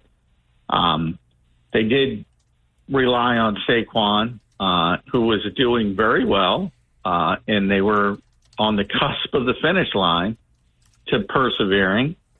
And the guy who was their best offensive player didn't make the play in the end. Mm-hmm. I think it's pretty simple from that standpoint. I know you're not – this is football. You don't generally make trades that can help you out, but – if your pass rush doesn't come around in the next, 4 or 5 weeks, what is an in-season fix to try to improve pass rush? It seems that that's something that I know last year Chase Young got traded. Montez Sweat got traded. But if you have struggles with getting pass rush, that doesn't seem like it's a very fixable thing in season. No, you brought up, Montez Sweat really helped the Bears specifically. They were a bad team, so it wasn't, but they certainly got a lot better when they were able to acquire him. And Washington had a lot of issues from, selling the team and just Daniel Snyder not caring anymore. So it was a unique situation for them sort of getting rid of players. But, if you don't have a big-time pass rusher at this point, it's very unlikely. Montez Sweat's an anomaly in season. And that generally teams aren't looking to trade pass rushers typically. And maybe the Eagles should have tried to work things out with Hassan Reddick a little bit harder. But you see what's going on with Hassan Reddick and the kind of money he wants. So the Eagles made that decision. Maybe you throw Jalix Hunt on the field. Maybe you try him. You throw everything at the wall. Maybe he's a natural. You never know. But bottom line is, guys who've proven they could pass rush, Josh Sweat, Bryce Huff with the Jets, Jalen Carter, they got to be better. Mm-hmm. No doubt. They're just playing. What is so, if you look at Bryce Huff, no pressures, no nothing, no nothing. You're seeing him. You get a chance to see him from the press box last night. Do you get a view of, this guy's really struggling, or this guy, I don't know what they saw in him? Everybody's hyper-focused on the pass rush, which I get, but he was even worse against the run, which kind of, Vic intimated like he's not ready to do that. And, that certainly looked like he's not ready to do that. So, if I'm there, you're in season. You've already done it from a personnel perspective. I think people get too caught up in, this guy makes this, so he's got to do this. Nick and the staff have to win games, and they have to utilize what they have. And if that means playing Brandon Graham on first down, so be it. I don't care if anybody else thinks they should play Bryce Huff because they paid Bryce Huff what they paid Bryce Huff. Let him do what he does well or supposed to do well versus what he doesn't do well. And Brandon happens to do that well. So that's number one. And they did that the first week, but they put Bryce out there a little bit more early downs, and it did not work. So I'd probably scale back on that. Maybe you can get the pass rush going. And I can't figure out Jalen Carter and Jordan Davis for the life of me. They're just playing bad football. Mm-hmm. And I didn't see that coming. All right. Well, I'm sure Vic didn't see it coming. And by the way, that's another thing. We'll talk to Vic real quick. I know you got to go, but he didn't start the game. I don't know if people noticed that. Jalen Carter. Milton Williams started the game. They started with a four-man front. By the way, the best player on the field, best player on the field defensively was Booker. Yeah, he played 9 snaps, so that ain't good. Well, his 9, he had 3 tackles and 2 hits behind the line of scrimmage. Maybe they should have got him out there some more. Jeez. Yeah. All right, John McMullen's back tomorrow. Eagles getting ready for New Orleans now. This is a tough matchup. All of a sudden, the Saints with a lot of speed. This offense looks a lot different. And I just got the media schedule tomorrow. You've got Sirianni at 12:10. The walkthrough is closed to the media at 3:15. The locker room at 4:20. So that's the Eagles schedule for Wednesday. Oh, thanks for the late locker room, Eagles. Man, Vic's killing me. That's big. All right, man. We'll talk to you then. All right, thanks, Mike. McMullen's here. He'll back tomorrow. We'll hear what Vic has to say about his team's defense when we come back. The Phillies lost last night. That wasn't pretty. And Philly tried to slip some news in during the Eagles game last night, you may have missed, on who is pitching the opener of the Mets series. Find out next. We'll talk to Frank Close. Our Phillies mailbag is next on the Sports Bash Live on 97.3 ESPN. You're listening When you need mealtime inspiration, it's worth shopping Fred Meyer for thousands of appetizing ingredients that inspire countless mouth-watering meals. And no matter what tasty choice you make, you'll enjoy our everyday low prices. Plus, extra ways to save, like digital coupons worth over $600 each week and up to $1 off per gallon at the pump with points. So you can get big flavors and big savings. Fred Meyer, fresh for everyone. Fuel restrictions apply. With Mike Gill. Never thought this radio stunt would catch on so big. On 97.3 ESPN. All right, 3:34. Frank Close's Phillies mailbag is here. Phils didn't win last night either. And then they snuck some news in yesterday as well while the Eagles were playing that maybe you made a caught. We'll get into that right now. Frank Close on the Phils. Still an important series as they take on the Milwaukee Brewers. They lose last night, Frank. And while the Eagles were playing, the Eagles overshadowed with their ineptitude. But that was a loss last night in Milwaukee. Not very inspiring. Not a great night from Ranger Suarez. Thoughts on Suarez last night and big picture on him? Well, Ranger Suarez, if you look at his final line, he gave up 3 runs over 5 innings. That in itself should be enough to keep the Phillies in the game. But I think Ranger Suarez, he's got something he's got to work through. He's coming back off the injury. He's not really that sharp just yet. So he had a few walks. 2 of those walks scored. When your walks are scoring, then that's the frustrating thing you see. And Ranger is not known for being a guy who walks a lot of hitters. So when you're walking batters, they're coming in to score. That's not the Ranger Suarez we've come to know. So I think right now, in fact, one of the mailbag questions was, what do you do with him in the playoffs? Well, I think he's going to be your 4th starter no matter what. But there's a couple things that I find encouraging about him. One is that he is always calm. He doesn't really get frazzled. So he is cool as a cucumber when it comes to the situations he finds himself in. So he wasn't able to execute those couple times he walked hitters in last night's game. But that he's going to basically take a step back and think, well, we can figure this out. And then that's my other point, too, is he's a very, very smart guy. He knows how to pitch. He is not a thrower. And so I think that he will be self-aware and understand what maybe some of his limitations are right now in terms of not being as sharp and be able to work around those to at least keep the Phillies in the game. Now, last night the Phillies were absolutely in the game.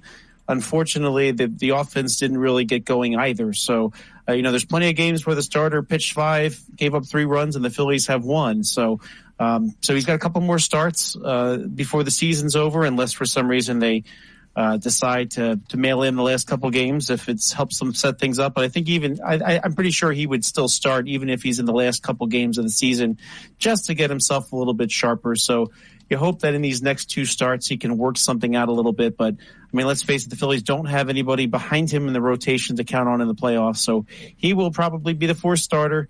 And, again, he's still got those 2 things going for him, even if he doesn't have his best stuff. Speaking of anybody behind them, they have announced their starting pitcher for the series opener against the Mets, which is still on Thursday. They got the Brewers tonight and the Brewers tomorrow. They'll play the Mets on Thursday. They have decided that Taijuan Walker is back. Now, I had said this on the show a couple weeks ago. Don't be surprised if Walker is back in the rotation. They tried Tyler Phillips. They tried Seth Johnson. Everybody's favorite Kobe Allard got a shot and did not go so well. They're going back to Walker. Your thoughts on that? I don't think it really matters out of any of those guys who pitches the 5th day right now. But I think at least last time when Walker gave them those 3 relief innings, he looked pretty good. Now, for me, the big question is, because he came in relief, did he just sort of let it go, knowing that he wasn't going to be in long and he got through the lineup once? Does that translate to him being able to start the game and expecting to go deep into the game? So I don't really know yet. So I think they're going to give him one more shot to see if it's actually him improving. And if you remember his last couple starts, I think a few times, when the lineup came around the second time, that's when he started to get into some trouble. So 3 innings, he got through those 3 nicely the other day. I mean, if he's only going to throw innings, you might as well give him a shot. I mean, they still have Gilbert Allard in there that they can give a couple innings each if they absolutely need to. So I honestly, I don't really think it matters who pitches first. I think they're going to still kind of have to piece this one together a little bit. Frank Close, let's get to the mailbag. A couple quickies here with Frank. Is there a preference in seed for you?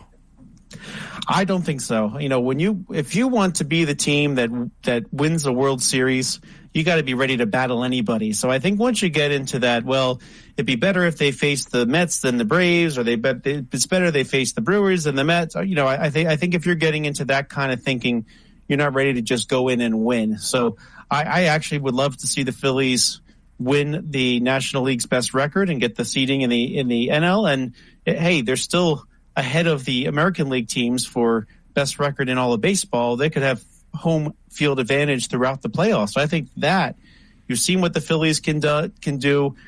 Just an electric atmosphere in Citizens Bank Park gives them an extra advantage, I think, to play at home as much as possible. So I think the Phillies should try to run with this, get that first seed, and be ready to have home field advantage in every single playoff series. And we know Citizens Bank Park gets loud. It gets in the opposition's head. We heard some anecdotal stories about that in the 2008 World Series. I think that's the best case scenario for the Phillies. So just win. Doesn't matter who you beat. If you're good enough to win the World Series, you beat anybody. I imagine the genesis of that question is to try to avoid Arizona or San Diego. They would be your potential division series opponents, right? Yeah, you're going to face somebody. So, somebody that they face is going to be good. I don't like to see them get into, well, which team do we fare better about? I think back to 2008, the Chicago Cubs were probably the team that worried me the most back then, and the Dodgers took them out for the Phillies. But I just think you need to be ready to beat anybody. I don't like that mentality where you think, well, if you don't match up well again, just go win. Jason, should we worry about Ranger Suarez? You kind of hit on that, but you mentioned fourth. Do you think he will be fourth, Sanchez 3, or would you think about Sanchez 2 so that he pitches a home game instead of on the road? The splits are pretty big. They are. I hadn't thought about that very much, but, I think you'd want to keep them in line because it'd only be the first time. I mean, the way that these playoff series work out, they never go the full length. I'll say never, but they often don't go the full length, and then you end up flip-flopping back and forth anyway. So, if you're the number 2 pitcher in a 5-game series, you would end up with game 2 and then the first one the next time. So I don't think it matters a whole lot. I think he's earned the number 3 spot, but I would still pitch Wheeler and Nola the first 2. All right. We had this conversation the other day. It was a question on your mailbag as well. A lot of options with the bench here. You got the Cal Stevenson, Weston Wilson. Buddy Kennedy got optioned back to AAA today, so it looks like he's out because Sosa is back. When Hayes comes back, who is out there? What's the thoughts in your mind about how you configure that bench for the playoffs? Yeah, a lot of people really like what they've seen from this Phillies bench lately. In fact, maybe you've heard the game the other day affectionately known as the Cal Stevenson game, so given his big play and his clutch hits, actually had 2 that helped them win games last week. So, I think there could be a case being made for having an extra bench bat instead of the 5th starter you're not going to use. Now, last year, Taijuan Walker was on the roster for the Division Series and the National League Championship Series. He did not pitch at all. So, I think you don't need your 5th spot there. I'd rather see them add a Cody Clemens on the bench. I think Cody Clemens, who has had many clutch hits, I think he has earned a spot on that bench. But beyond that, I think there is a real question to be made. You give Johan Rojas a spot on that postseason roster. You haven't seen the best defense out of him lately. You haven't seen much at the plate. If he gets hits, they're usually singles or whatnot. But even his defense and he never really has gotten his speed together. I think that would be a big weapon on the bench if they had it. But I think if you look over the next couple of weeks, you might have a shot of Stevenson edging him out. Having those left-handed bats, I think, might prove to be helpful. And so I might actually consider Stevenson if I like what I see the next couple of weeks. Wow, that would be interesting. Rojas has earned it. That would be interesting. Wow. to see if they keep Stevenson over Rojas. He has been playing some of these games against some right-handed pitching. Cal Stevenson, we'll see. They've got about 2 weeks or so left to go to figure that all out. And, of course, we'll have it right here on the Sports Bash. Frank Close, everybody, with his Phillies mailbag. Phillies and the Brewers tonight. We'll have more on that tomorrow here on the Sports Bash. All right, Frank, thanks, buddy. Thank you, Mike. And, of course, Frank Close here on the Sports Bash Live on 97.3 ESPN, the 97.3 ESPN free mobile app. He is brought to you today by Broadleys, your trusted source for heating and plumbing service and installation for generations. Call 609-390-3907 online at broadleys.net. I'm Mike Gill. This is the Sports Bash on 97.3 ESPN. We got so much more to do, including football at 4, which is coming up in 15 minutes. But when we come back, who's hot? Who's cold? This is a crazy year so far to try to figure out who's going to make the playoffs, but I will do my best. Who's hot? Who's cold? That's next. It's the Sports Bash Live on 97.3 ESPN. It's the When you need mealtime inspiration, it's worth shopping Fred Meyer. For thousands of appetizing ingredients that inspire countless mouth-watering meals. And no matter what tasty choice you make, you'll enjoy our everyday low prices. Plus, extra ways to save, like digital coupons worth over $600 each week, and up to $1 off per gallon at the pump with points. So you can get big flavors and big savings. Fred Meyer, fresh for everyone. Fuel restrictions apply. With Mike Gill. Do I have everybody's attention now? On 97.3 ESPN and the 97.3 ESPN free mobile app. As painful as this is for me to say, I have to do my job and be an analyst. The New Orleans Saints right now, after watching them in the first 2 weeks, they are contenders in my opinion. Whoa! When it comes to the NFC. That was Harry Douglas. Who's in? Who's out? Who's hot? Who's cold? It's brought to you by Ace Hardware Home Services. Heating and cooling and plumbing. The helpful team is now making house calls in South Jersey. Visit them online at acehardwarehomeservices.com to book today. Who's hot? Who's cold? This one's really hard. These teams are really hot. Who's in? East. I'm going with the Jets. I know, not popular, but I'm going with the Jets. Nope, I still don't like the Bills. Not ready to trust the Bills yet, but they're getting me there. Just because that division is disappointing. The Miami thing now, no Tua. Right. They're out of it. But I'm going to stick with the Jets because I think Rodgers, as he gets more comfortable with this team, they'll get better. I mean, he didn't play for almost a year and a half. Yeah, no, I mean, he's not himself right now. They found a way to win that game the other day. He did make some nice passes in that game, though. Found a way to win that game. He made some throws. I think that they're going to get better. I don't know what the Bills are yet. I'll go Jets in the East. This is going to be an unpopular pick. I'm going Bengals in the North. Why? I thought they looked good on Sunday. I think there's trouble in paradise. It might be, but they went to Kansas City and gave that team all they could handle. To me, that was the most impressive loss of the week. Even though there were some things in that loss. I don't like what I'm seeing from Baltimore. I don't trust Cleveland. We'll get to Pittsburgh. We'll get to Pittsburgh. South is Houston. Easy. Next. Kansas City. Easy. Next. Wild card. Buffalo. Makes sense. Pittsburgh. Yep. Chargers. That Chargers defense is pretty good.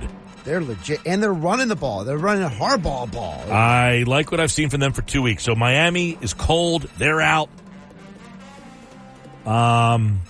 Cleveland, cold. They're out. They won a road game, though. Yeah. You are unimpressed. That's what I got there. All right. NFC. This one's tough. I don't like any of the teams in the NFC East right now. They all have been disappointing. I got Eagles in the East. Detroit in the North. Yep.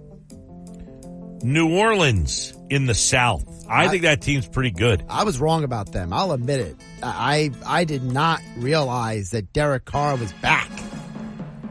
They got speed. I love the play design. New coordinator. Their offensive line is a bunch of studs, Mike. Kamara adds to that team. They're hot. San Francisco. Although no Debo. No Debo. Could be a problem. No McCaffrey. Could be a problem. Just imagine the Eagles without Barkley and Brown. No bueno. No bueno. Wild card. Tampa. I got them, yep. Dallas. I don't have them. Atlanta. I have Atlanta. I have 3 teams in the South.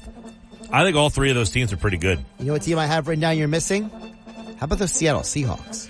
Thought about them. I have them on the cold list right now. So my hots are Tampa, Dallas, and Atlanta. And the cold is everybody else. The Rams hurt. Niners, man, the injuries there. You lose to the Vikings. What about the Vikings? They're 2-0. I thought about them. It was, for me, it was between them and the Falcons. Tough one. That's who's hot and who's cold. Brought to you by Ace Hardware, home services, heating, cooling, plumbing. The helpful team is now making house calls in South Jersey. Visit them online at acehardwarehomeservices.com to book today. Really quick, you said that you thought the best loss of the weekend was the Bengals. What were you thought was the best win of the weekend?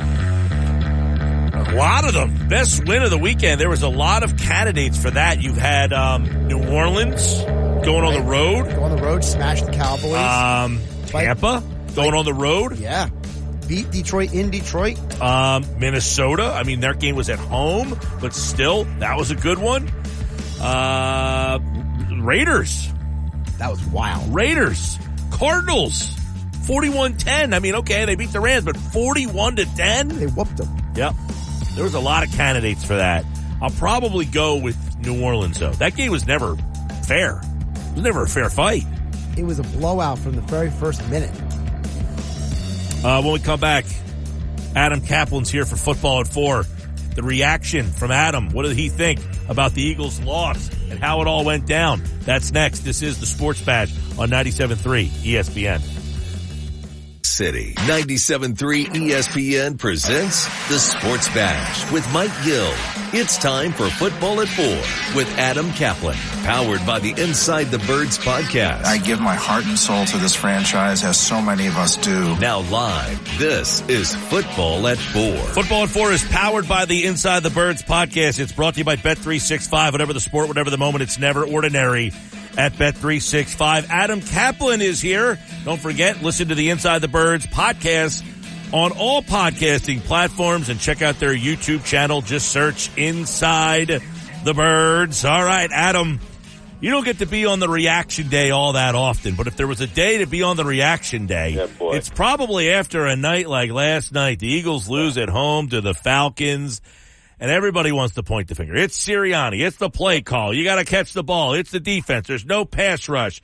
Man, a team that had good vibes last week, Adam, just like that, the vibes have changed pretty quickly, didn't they? Well, Mike, it's interesting. So you and I, we did our usual Friday segment on Football at 4, and we didn't know about A.J. Brown's injury. You know, we didn't know. And they would add him after Friday's practice. And then, Mike, they had to give a designation on Saturday, was the last day of practice, and it said questionable. And on Sunday, which, never happens, they downgraded him to out. And I remember thinking, boy, this is we saw what happened against Tampa Bay last year was awful. And I know this is a new scheme, and we know what happened last year. That scheme was bad, and there were a lot of issues last year. But I'm thinking, all right, well, Kellen Moore, this is a tough challenge for him. This is the first big one. I'd expect it to be great, but there were issues, Mike, last night, which we'll certainly get into. And I still thought they'd win. Now, I thought the game would be pretty close.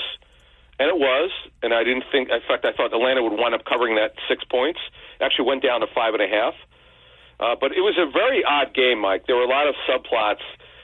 And as you know, you never know quite, you think you know what it'll look like going into it, but certain things happen that were kind of interesting. Well, let's look at the offense. No A.J. Brown, and obviously everybody looks at certain things, but let's look at why not having A.J. Brown last night. We know he's A.J. Brown, but glaring last night it seemed. Yeah, look, Jahan Dotson, as we knew, was going to get the start. He had one target. He caught it for 6 yards. He played a lot of snaps. He was a non-factor. You know, he's been a motion player the first 2 weeks. They don't throw on the ball. The knock that we reported at the time of the issues that the former team that he played for had with him is he didn't play through contact real well, had trouble getting open. And it's only 2 weeks, so we don't have enough information on it, but he's been a non-factor so far. I know it's a new offense, so we have to give him time. But with Brown telling ESPN's Lisa Soldiers, by the way, from Philly, that he's going to miss a couple games, as I understand it, there is a chance he's not back till the bye, after the bye, Mike, as you know. They play this week and they play Tampa, then they have the bye. So there's a chance he's not back until, I guess, it would be week 6. So, look, we'll see. We'll see. Hamstrings are you got to be careful with this stuff. And AJ apparently told her that it's going to be a couple weeks. So if we extrapolate, that means he probably wouldn't play against Tampa next week. So it's a problem. Yeah, we knew they played more 12 personnel. That was a layup call. But one of the many issues I had, Mike, last night, and I really thought Goddard would be a big part of the passing game. We should mention, we have our Tuesday night with Greg Cosell with our Patreon members where they get to ask him anything. I got like 20 questions for him tonight. That's, by the way, patreon.com/InsideTheBirds. I want to know, Mike, this is what I can't answer yet. The reason why Hurts was holding on to the football were guys not getting open? Was Hurts, or guys were getting open, he wasn't throwing it like last year? We saw way too much of that, him holding on to the ball too long. And how in the world Dallas Goedert doesn't get the ball a lot last night is beyond me. I know they have 2 great safeties. I get it. The middle of the field's a problem, and it has been with Hurts because he doesn't like to throw it in the middle. But you got to scheme Goddard open, and if you do, the quarterback's got to get him the football. So that to me I had a real problem with that. And then Calcaterra has a couple catches early, then he becomes a non-factor. He's not physical. He doesn't block very well. Mike, this is, and we'll get to the defense later, which that could actually take 3 hours. We don't have that kind of time. But the offense, Mike, was very disappointing. I've been a Kellen Moore supporter, and I still will be. But I thought he could have done a better job of getting guys open. All right. The tight end thing, it seems like every week it's, this is the Goddard week, this is the Goddard week. Yeah. It just seems that Goddard, not a part of the offense for whatever reason. No, it's funny because what about the running backs and getting them involved in the pass game? The funny part is the biggest play of the game everybody's talking about is they threw the ball to the running back, but that was about it. Yeah, and by the way, that's exactly the right call. You can't predict a guy dropping a ball. Mike, you could have caught that, okay? Yes, I would have. I would have. Yeah. And I didn't see it. Maybe you did. Apparently, in social media during the game, I didn't see this. So apparently, ESPN put a stat up. Barkley, the most drops of any running back in the NFL over the last 4 seasons. That's not good. Well, and I think there is some context to that, though, is how many targets did he get? Did he have the most drops, but does he have double the target? I don't know what that number is, but I have seen the drop thing. Mike, you can't, but the problem is it's still too many drops. Oh, absolutely. Absolutely. And we had Colin Thompson on earlier, and he kind of highlighted that, the way his hand placement was, he didn't really have his hand placement the right way to catch that ball cleanly. They're not good. Colin will know it's a tight end. He knows that can't happen. So that was disappointing. Barkley, by the way, he looked great running the football. Here's the good thing. Their running game is good. That's not a problem. The lack of explosive plays in the pass game, I know that without A.J. Brown, it's going to be a problem. No duh. But you got to get guys open. The lack of a passing game, under 200 yards, the amount of times that Hurts dropped back. And I know, look, we're going to find out tonight whether some of that's on Hurts or not. But look, they ran the ball really well. Now, another thing, which I wasn't sure if we're going to get into this, but I want to mention it. 13 carries is too much for Hurts. I know that there weren't all called runs. We know that. Sometimes the pocket broke down and he ran. He got forced a couple times when they gave up pressure. He ran. But you can't ask your quarterback to run. He just can't run the ball 13 times. And now, by the way, the protection for the most part was outstanding. That was not a problem. So there were some positives. I know people don't want to hear any positives when their team loses. They want to hear they want everybody fired. You should have seen our live stream we did last night. The comments were just ridiculous. They want the owner to sell the team. They want the GM fired. They want the head coach fired. They want Kellen Moore demoted. I mean, it's so typical of our market. We love it. We try to calm people down. We always say, all right, there's somebody to blame here. Everybody loves the blame game, and people generally, from my experience in doing this over the years, the coach is always at the top. So when you look at that third down play, Adam Kaplan, you say you got to run the ball, or hey, I don't mind that play call, end that game, put them out of their misery, trust your star running back. By the way, Mike, the Green Bay game, when they had to get that first down, when they threw it, I couldn't believe it. Let's not forget. People are forgetting about that. That was a ballsy call. What if they doesn't get completed last week? Let's not forget about that pass in the fourth quarter to help seal that win. So, that by the way, the pass is right at him. He can't drop it. Absolutely the call. Well, listen, and I look at this at both sides. If they don't have any timeouts, if you run the ball on third down and you don't get it, at least you kill 40 seconds of the clock. Yeah, they had no timeouts left. So, and I had an argument with a friend of mine from another team. He goes, look, you got to be conservative in that area. I'm like, what? Why? Why the hell would you be conservative? And by the way, but just execute the damn. It's one thing. You could always do hindsight. Well, what if they got pressured? Well, they didn't. I mean, that's just the kind of thinking, the provincial thinking, I have a real problem with. But now, if you want to talk about earlier in the game, taking points off the board and going for it 4th and 4, I would agree with those people of taking the field goal. Like that, that's fine. But other stuff before we get to defense, Mike. Britton Covey very active. In fact, he lost 2 catches, Mike, due to penalty. In fact, there were 9 penalties in this game. Covey lost at least 2 plays. 3 of them were illegal man downfield, which you can't have. Now here's what I checked into this. On RPOs, Mike, the offensive linemen have no idea what it is. Like, they know it's an RPO, but they have no idea whether it's going to be a pass or a run. So they have to hold their block long enough. And I don't want to get too technical here, but there's things called surface blocks. You have to hold it a certain amount of time before you can move downfield. And we saw this 2 years ago where they were having real problems with it, Mike, if you recall. And then they cleared it up. Now, the league over-officiates this stuff early in the season. They'll go over it. I don't expect to be a problem going forward, Mike. But the 9 penalties, look, that was painful. You think about how many issues this team had last night, they still should have won the game. Oh, no doubt. Listen, they gave up 15 points as we transitioned to the defense. Down to that final drive, you've only given up 15. You're saying, look, my defense is giving me a chance to win this game until the last drive. The lack of pass rush all night long, but that last drive, it really stood out. Mike, I don't want to hear from Sirianni talking about, they were in a bunch of, 3rd and shorts, obviously because the run defense was awful, which we'll get to in a minute, but what Nick fails to realize and won't admit is we all have the gift of sight, right? We could see it. There's no pass rush. None. I mean, if you told me Bryce Huff didn't play for the Eagles, I would agree with you. Adam, I didn't know what I was not joking when I said this last night. I didn't know what jersey number he was because I haven't seen him on the field do anything. And I'm like, man, what number does he wear? And sure enough, it's apropos. He wears 0. Yeah. Well, it's funny you say that because I used to know every Eagles number for years without looking. I know maybe 4 or 5 of them. And I know a bunch have changed. Players are now more or less be able to pick their own number, so it's really hard. I saw the back of his jersey a couple times, but you never noticed him. I know this is a new scheme. He didn't have a good training camp, other than that week against New England, where he had a good practice, a joint practice. Game was good. It's been disappointing. I know it's not they don't run the wide 9 here. They run some 9 technique, but it's not anything like he did with the Jets. So this is a new experience for him.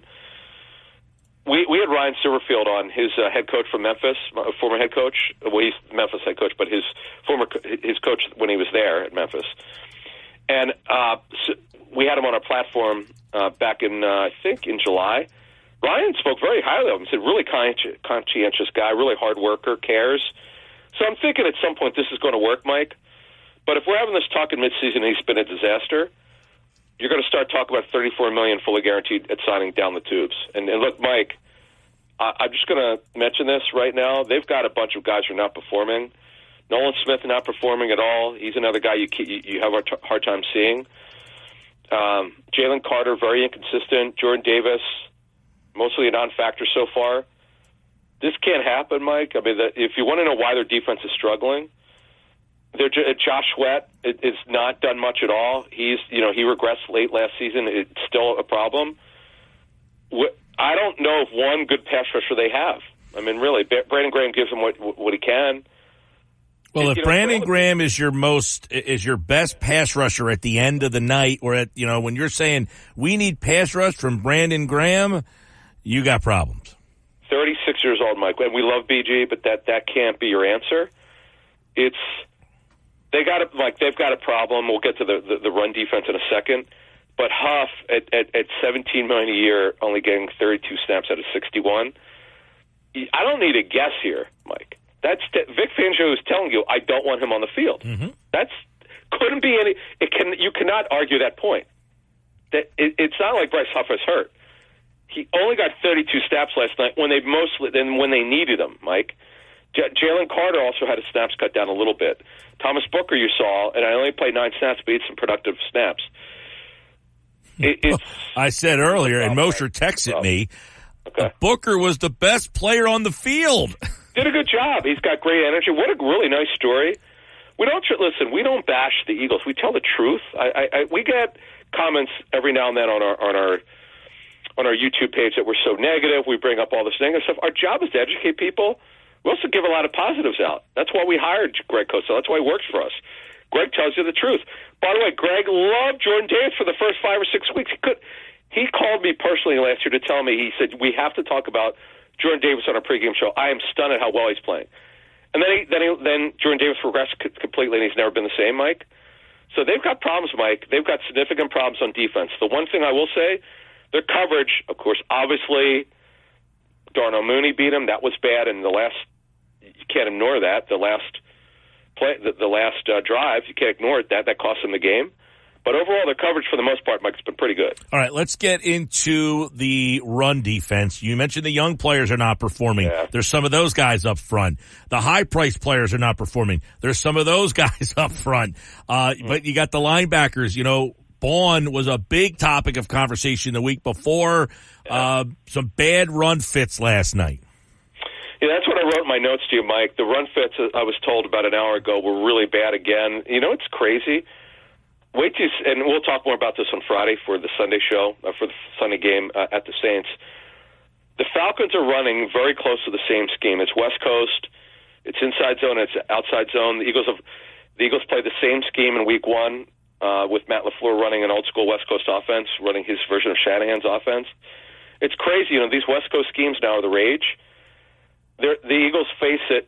In fact, Liam Cohen, who they face in 2 weeks, runs his version of McVay. And Mike, until they figure this out, the run defense, it's going to gash them. And you notice how they'll run totally to the right and the run is to the left.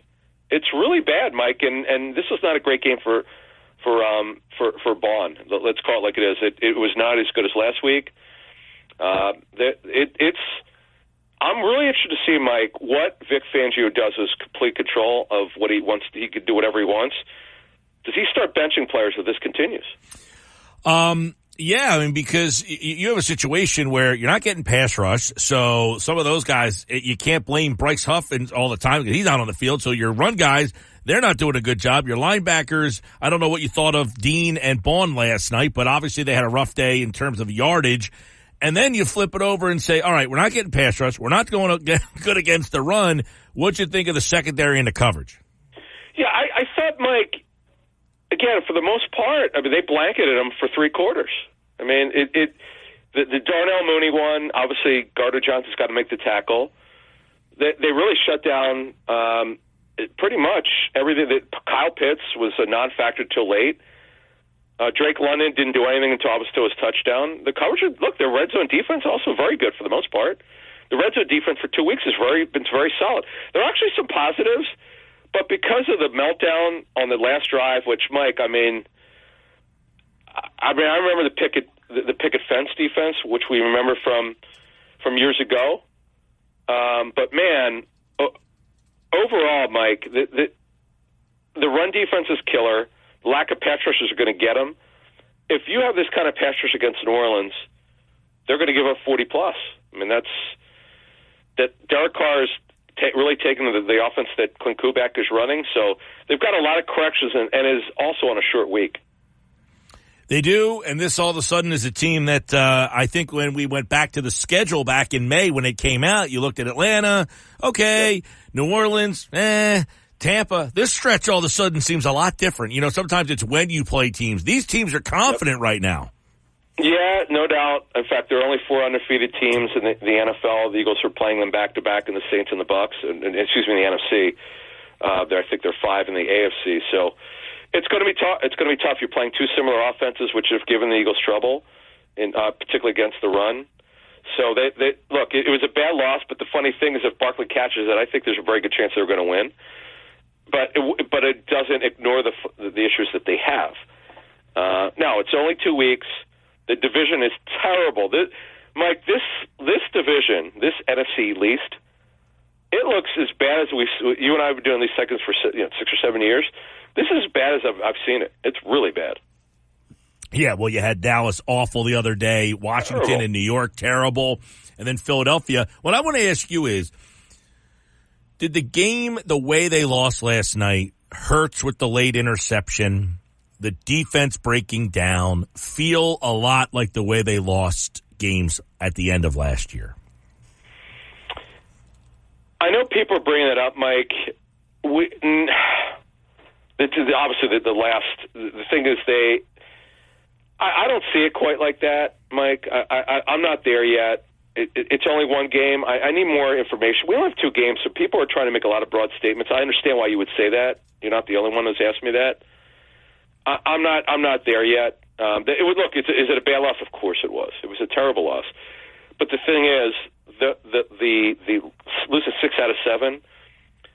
Some of those games are not competitive. This game was competitive. I mean, the Cardinal game, they were terrible defensively. You saw what happened, Mike, in the playoffs against Tampa. They were not competitive against Tampa. Let's call it like it was. They were not competitive. We're not there yet, obviously. If the bottom falls out, then we're looking at a whole different ballgame. Yeah, no doubt about it. Take the points early in the game, or that's who they are?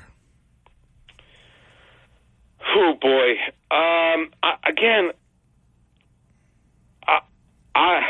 That's a tough question, Mike. What are your thoughts on that?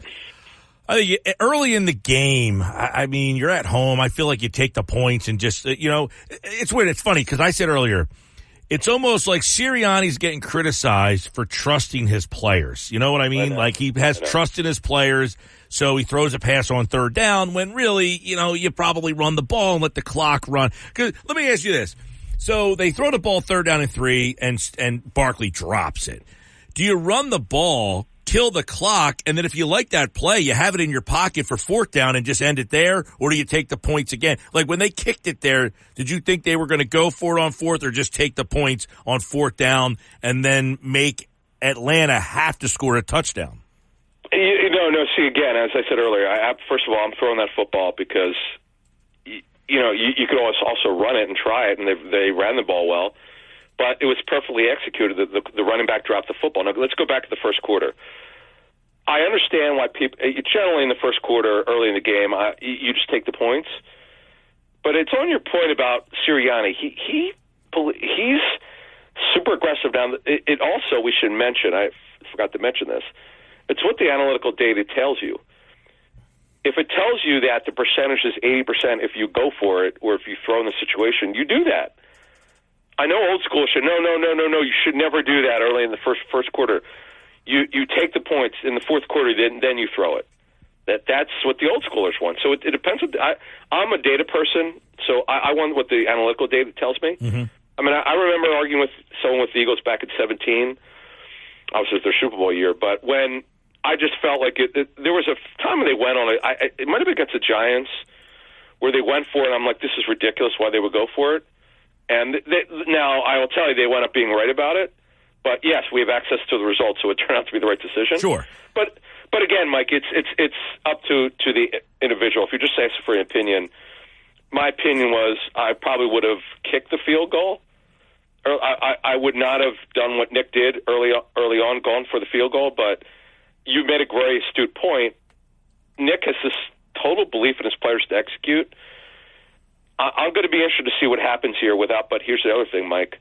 Without A.J. Brown, it's a different ball game, folks. You can't be as daring because their pass game is really regressed. Without him, we only have access to 2 games, and it was bad in both games. All right, Adam Kaplan, Football at 4 from the Inside the Birds podcast, which you can get on all podcasting platforms. Eagles lose 22-21. A lot of decisions being second-guessed. A lot of players that had plays to make didn't get it done. And now on to New Orleans. We'll talk to Adam on Friday to get us ready for that one. Adam Kaplan, thank you, buddy. Thank you. All right, Adam Kaplan, everybody from the Inside the Birds podcast, InsideTheBirds.com. It's brought to you by Bet365. Whatever the sport, whatever the moment, it's never ordinary at Bet365. I'm Mike Gill. This is the Sports Bash. This hour of the Sports Bash, 4 o'clock hour, is brought to you by our friends over at Jersey Cal, a great place for the family to hang out and eat ice cream. Everything's homemade, small batch right there in South Jersey. Only the best ingredients. Enjoy Jersey Cow in Northfield and Brigantine with all the fall flavors, bringing back popular classics while introducing some future favorites as well. The best ice cream. Come taste the homemade, delicious ice cream made at Jersey Cow. Open every day from noon until 10 at both their Northfield and their Brigantine locations. Ice cream is a year-round thing at Jersey Cow. I'm Mike Gill. This is the Sports Bash live on 97.3 ESPN, the 97.3 ESPN free mobile app, and streaming live video on the X platform at Mike Gill Show. Use the hashtag SBLive. When we come back, Nick Earnshaw has Knicks Nuggets. We'll take a look at what's on Nick's mind. You know, Phillies lose last night. Eagles lose last night. Is it Nick Sirianni? Is it the offense? Is it Barkley? Is it the defense? Right now, at Mike Gill Show on the X platform, not only can you watch the show, you can vote on that very thing. Which one is it? Who's to blame? Coach Sirianni's decisions, the offense with Saquon's drop, or is it the defense? No pass rush. Right now, you have an hour left to vote. Josh, who do you think is winning that right now? Who's to blame? Coach Sirianni's decisions, offense, Saquon drop, or the defense, no pass rush? I'm going to think... It's a runaway winner right now. I'm thinking the people are going to be irrational, so I'm thinking it's Sirianni. Okay, we'll get you the... Not my opinion, just what I think the people might be thinking. We'll get you the results. By the way, do you remember Friday had John Marks on? Yes, you did. What did I tell him about Nick Foles and the retirement and the Kelsey and all that hullabaloo? You were worried it might be a distraction. The over-emotion, always, the Philadelphia sports teams lose the over-emotion game every time. The bell ringer. Who's the bell ringer? We bring out Allen Iverson. Loss. Who throws out the first pitch? It's Jason Kelsey. Loss. When they opened Lincoln Financial Field, they got destroyed. Loss. Final game at the Vet. Loss. Anytime Reggie White's jersey retirement. Loss. Anytime they do something with over-emotion, they come up flat. It happened again last night. Knicks Nuggets are coming up next here on the Sports Bash live on 97.3 ESPN. You're listening to the Sports.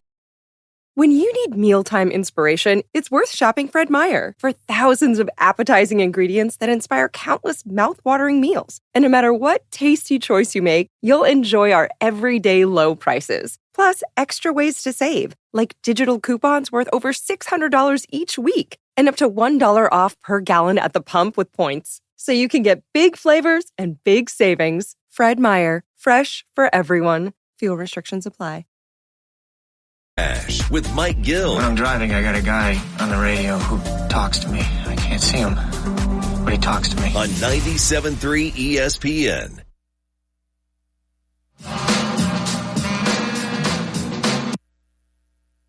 All right, 423 Sports Bash Live, 97.3 ESPN, the 97.3 ESPN free mobile app. This hour of the show brought to you by Jersey Cal. We'll get to the Nuggets in just a second. Nick Earnshaw, Nick's Nuggets on the way. Got a lot of text messages before Nick comes on here, so we'll try to hit on a couple of those. By the way, here's the poll updates. You ready? Who's to blame?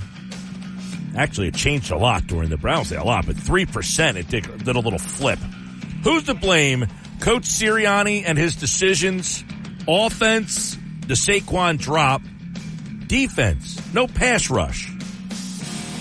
57% is the leader. 30% is second, and 12.6% is in third. My guess is people are irrational today, so they'll blame the coach. 30% say Nick Sirianni's at fault. Ooh. Interesting. 57% are saying it's the defense, no pass rush. And 12.6 are blaming Saquon Barkley for that drop last night. Well, my faith has been restored, Mike. A little bit. That is some rational reactions from the people. I am surprised that more people didn't blame the coach, because I do think that fans just use it as a crutch. It's always the coach's fault. Yep. And I know, listen, we all think that if the coach would have done what you would have done, then it would have worked. Right, because there's a lot of times when people are watching the game, whether they're with their buddies or at the local bar or wherever, they see something happen in the game and they say, how can the coach not see that? I can even see it. Yeah, I mean, it's the whole thing. If you would have ran, then running the ball would have worked.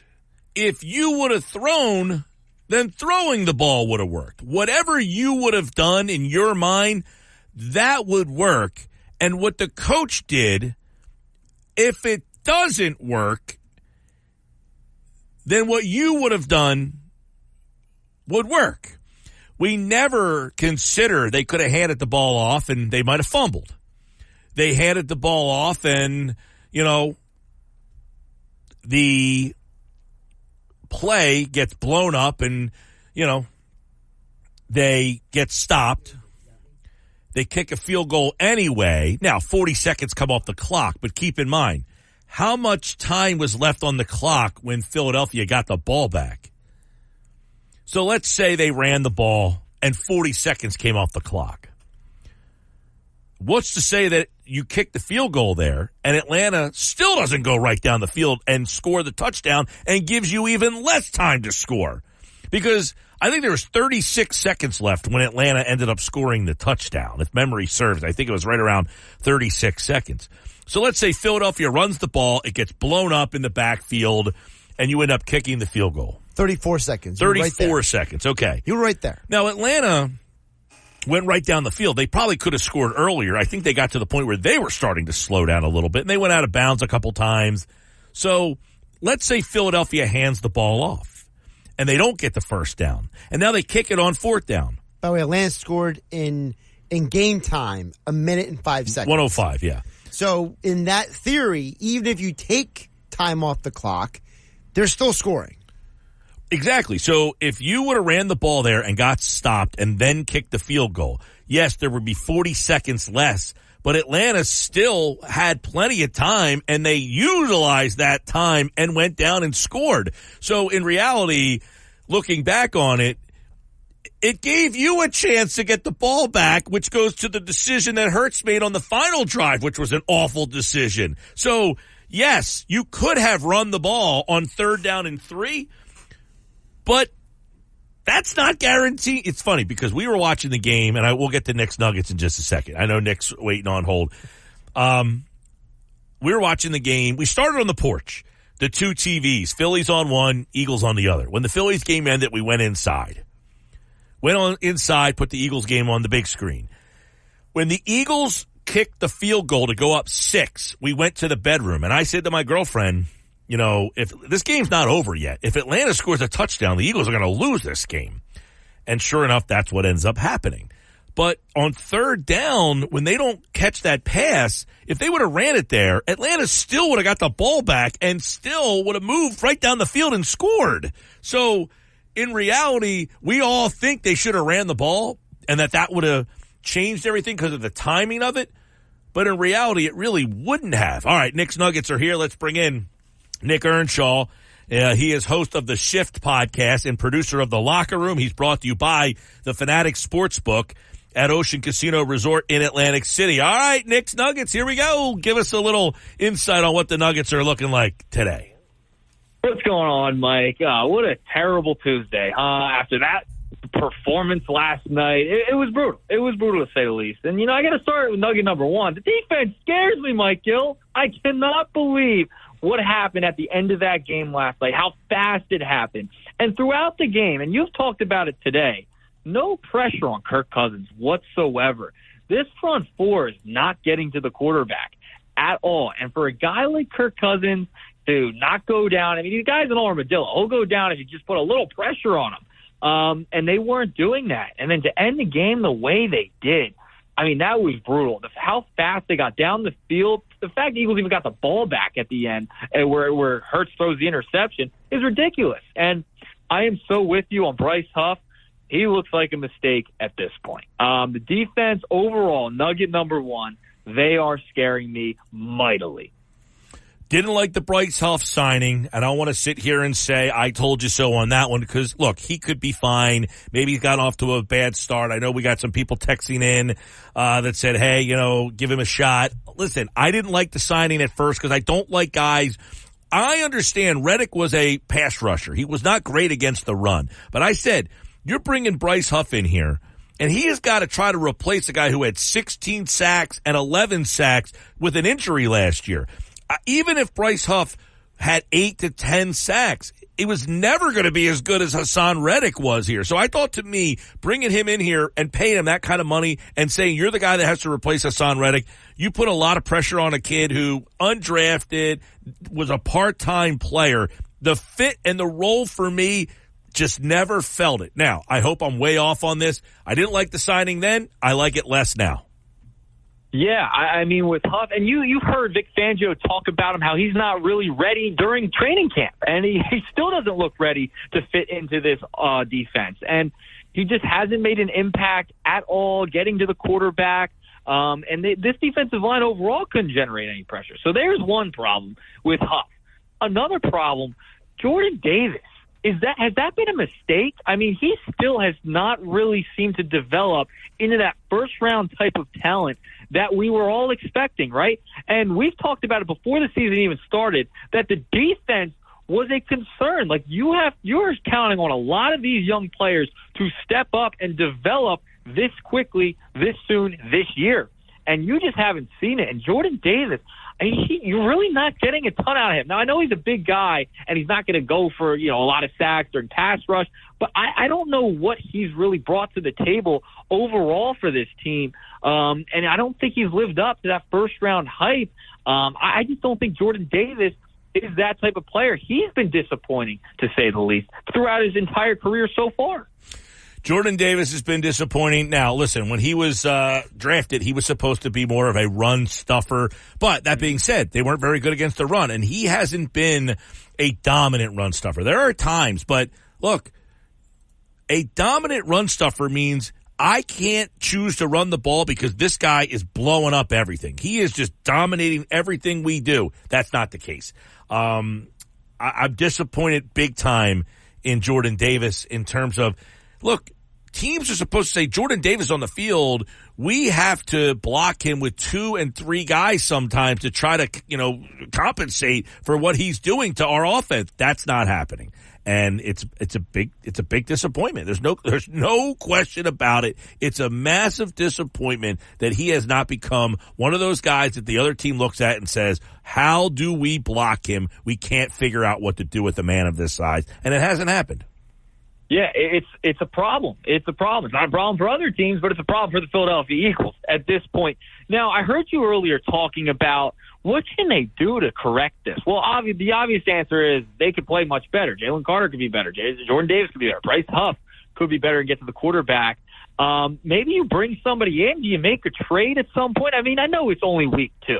And there's a lot of overreactions after last night's game. They lost by 1 point. It was extremely disappointing. But, I think there's still time to give this team and these young players to develop and come into their own, and with a new defensive coordinator, Vic Fangio. But could the one answer be, I mean, he talked about it, and, he was there last night. Fletcher Cox, I mean, that could be the most immediate impact, I think, but he's retired. I mean, what kind of shape is he in at this point? You lost him, and you're now really feeling it. Could you bring him back in at some point? Maybe convince him to come out of retirement? No. Awful idea. One, last night, I mean, you saw Fletcher Cox last night. He's lost a lot of weight. Yep. He's enjoying himself. 2, You got Brandon Graham is your best pass rusher right now. Yeah. And what does that say about a team? Is that you have a guy 35, 36 years old, and he's the best guy you got? Now you're going to go out and get another guy who's already been retired and say, hey, we need pass rush help? Come on. No, they can't go down that route and go that way. I don't know, and I talked about this. I don't know what you do, because finding pass rushers in the middle of a season or early in a season, I talked about this 2 weeks ago, trying to find pass rush help in the middle of a season is very hard to do. Nobody wants to trade pass rushers in the middle of their season and say, yeah, sure, take a guy that can actually get to the quarterback. You know, a couple of years ago, the Eagles signed, they traded for, it was a linebacker from the Browns. I can't even think of his name. He made no impact at all. But that's how desperate that they were to try to find, who was that linebacker they got from the Cleveland Browns? They were so desperate to try to find somebody to get some pass rush, and he made no impact at all. But that's the kind of thing you're looking at. You can't go calling Fletcher Cox. By the way, Fletcher Cox isn't even a pass rusher. He's like, you know, yes, he got to the quarterback, but we're talking about an edge rusher. We need somebody that's off the edge and can, you know, put pressure. Nolan Smith, hello, where are you, first round pick? Those type of guys. Yeah, no, that's my point though. Like, you would have to go that route because you can't do anything else. Like, you have to make a crazy trade, and it would have to be out of the blue for them to make any type of improvement at this point. I mean, you're 2 weeks into the season. This should have been addressed a while ago. Well, to be fair, they signed a guy for $51 million to be that guy. And Vic Fangio told us this guy wasn't the right guy. He told us in training camp. So they signed him. That was the move. And then Fangio got him and said, no, this guy's not the right guy. I'm sorry. So there's a disconnect somewhere between Roseman's signings, because Devin White, not on the field. Bryce Huff, not on the field, and what Vic Fangio wants to do. Yeah, there's a clear disconnect. By the way, was the Browns player Jannard Avery? Jannard Avery, yes, Avery. Yeah, that was the name you were thinking. Okay. Yeah, that's what I thought. I couldn't remember. Was it Avery? But yeah. No, I mean, I don't know what you do at this point. You're just hoping these guys develop and produce for you. It's all in the young players for the most part. And Bryce Huff, he's the guy they hope would replace Hassan Reddick. He essentially made the trade for Bryce Huff. It was basically a swap with the Jets, and now this is the predicament you're in. All right, let's move on to another nugget. Let's go to baseball. Taijuan Walker is going to be starting again, Mike. I know the Phillies lost last night. They were kind of on the back burner with everything going on, Eagles home opener. But a little bit of news that Taijuan Walker, he's going to start this week, Mike. He's going back into that fifth starter role, had a really good game against the Mets, pitched 3 scoreless innings, and Thompson has mentioned that he liked the way he threw in that game. So he's now back in that starter role, Mike. Are you on board with Walker getting back in? I mean, it's the fifth starter. They only need him for a couple more weeks. You might as well try it at this point. I said this 2 weeks ago or 3 weeks ago, whenever they removed him from the rotation, that he was going to be back in the rotation because everybody wanted Tyler Phillips, and I said he stinks. And everybody wanted Kobe Allard, and I told you he stinks. The fifth starter guy is hard to find because pitching is so scarce in this league. Taijuan Walker is not very good, but people were acting like Kobe Allard was going to come in and be able to remain the consistent guy that he was. And I kept telling you, the guy is terrible. Kobe Allard stinks. So they're going back to a veteran pitcher in September to try to pitch some of these games and hope that he can get them through 3, 4, 5 innings. And that's what every team in this league is trying. The Dodgers, the Brewers, the Mets, they're all trying to find a guy that can go every fifth day, that fifth starter. Yeah, at this point, I mean, that's you kind of have to go back to them. I mean, these guys are not going to fill the role. You don't have a Spencer Turnbull who was so good in the beginning of the year, but then eventually got hurt, got burned out, was at his innings limit, unfortunately. I was on his train for a little while, but unfortunately it didn't work out with Turnbull. So you're stuck with Walker here at this point. And you're not going to need him necessarily in the postseason. This is just to get you to the finish line, just for a couple of weeks.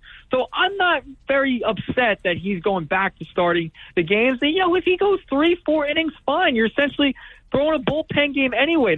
My issue is that you're wasting bullpen arms. Right now. You don't want to waste those arms and those innings on these games here in September when you could be using those guys in the postseason, saving their arms more so for October rather than use them for a bullpen game trying to get the number 1 seed here in September. That's my only concern is how many innings can Walker go before he really falls apart? Well, listen, Walker should be fine. He hasn't been throwing all that much. And listen, he has this start, and I think one more they need a 5th starter. Exactly. So he's got this one and one more. You just got to hope that he can keep you competitive. Look, Kobe Allard was awful on Saturday, but they won that game. You know, the bullpen, which had Taijuan Walker come in, kept him in that game. He threw 3 innings and did a good job. So you need him to just, on the 2 days he has to pitch, keep you competitive, allow you to be able to, hey, you might have to win the game 7-5, something to that effect. But Tyler Phillips, Kobe Allard, we got to stop with these people, man. We got to stop with these type of pitchers when they pitch. Look at them. Use the eye test. Kobe Allard was getting out of jams. He was like so lucky. Like if you know anything about baseball and you're watching this guy pitch, you know there's a reason his ERA in his career was almost 7. There's a reason for that. We got to stop being like, they should have pitched Allard 2 weeks ago. Really? Kobe Allard is the guy we're trying to just get through this season, and you'll never have to see Taijuan Walker pitch a playoff game. Yeah, you're not going to have to worry about it in the playoffs. You'll have Wheeler, Nola, Ranger, and Christopher Sanchez. It'll be okay once the playoffs come around. You just got to get through these next couple of starts with the 5th starter to end the season. But with that, Mike, 2 pack of nuggets for you today after a deflating Monday Night Football loss. All right, there's Nick Earnshaw. Nick's Nuggets are back again tomorrow here on the Sports Bash, and they're brought to you by the Fanatics Sportsbook at the Gallery Bar Book and Games at Ocean Casino Resort in Atlantic City. Thank you, Nick. And, of course, coming up next, Casey Joyner's here with One Thought Every Game as the Eagles try to pick up the pieces. What did he see in that game? And don't forget, Friday, we are live at Charlie's in Summers Point. You know, we had a great time there on Friday. We had a lot of people come out and say hello. We had a great bar crowd. A lot of people came out to dinner, met a lot of the nice workers. But this will be our final happy hour Friday, celebrating 15 years of the Sports Bash. We're going to be live at Charlie's in Summers Point one more time. Stop out for the Bud Light specials. Stop out and see us. Stop out and say hello. This Friday, Charlie's in Summers Point to celebrate 15 years of the Sports Bash. I hope everyone's out there for Phillies and the Mets. This is the Sports Bash with Mike Gill on 97.3 ESPN and the 97.3 ESPN free mobile app. Now live from inside the Ocean Casino Resort Studio, here's Mike Gill. 5 o'clock, Sports Bash Live, 97.3 ESPN. Mike Gill with you. One thought every game. Coming up, Casey Joyner from The Athletic. He's brought to you by Cooper University Healthcare. They're doing something extraordinary for families down the shore at Cooper University Healthcare. Oh, a lot of people in cardiac arrest last night after watching that display over the final minute and a half of that game. Casey Joyner, affectionately known as the football scientist, let's get his thoughts on what he would have done in the late moments of that game. We'll start off with that as he joins us now on the Sports Bash Live on 97.3 ESPN, the free mobile app, and streaming live video on the X platform at Mike Gill Show. Use the hashtag SB Live. If you're watching the video, there's Casey Joyner from The Athletic. 3rd down and 3. What's the play call right there in that moment? 3rd down and 3. Casey Joyner, what are you calling up? What are you drawing up? On 3rd down and 3, I'm not drawing that up. That's sure.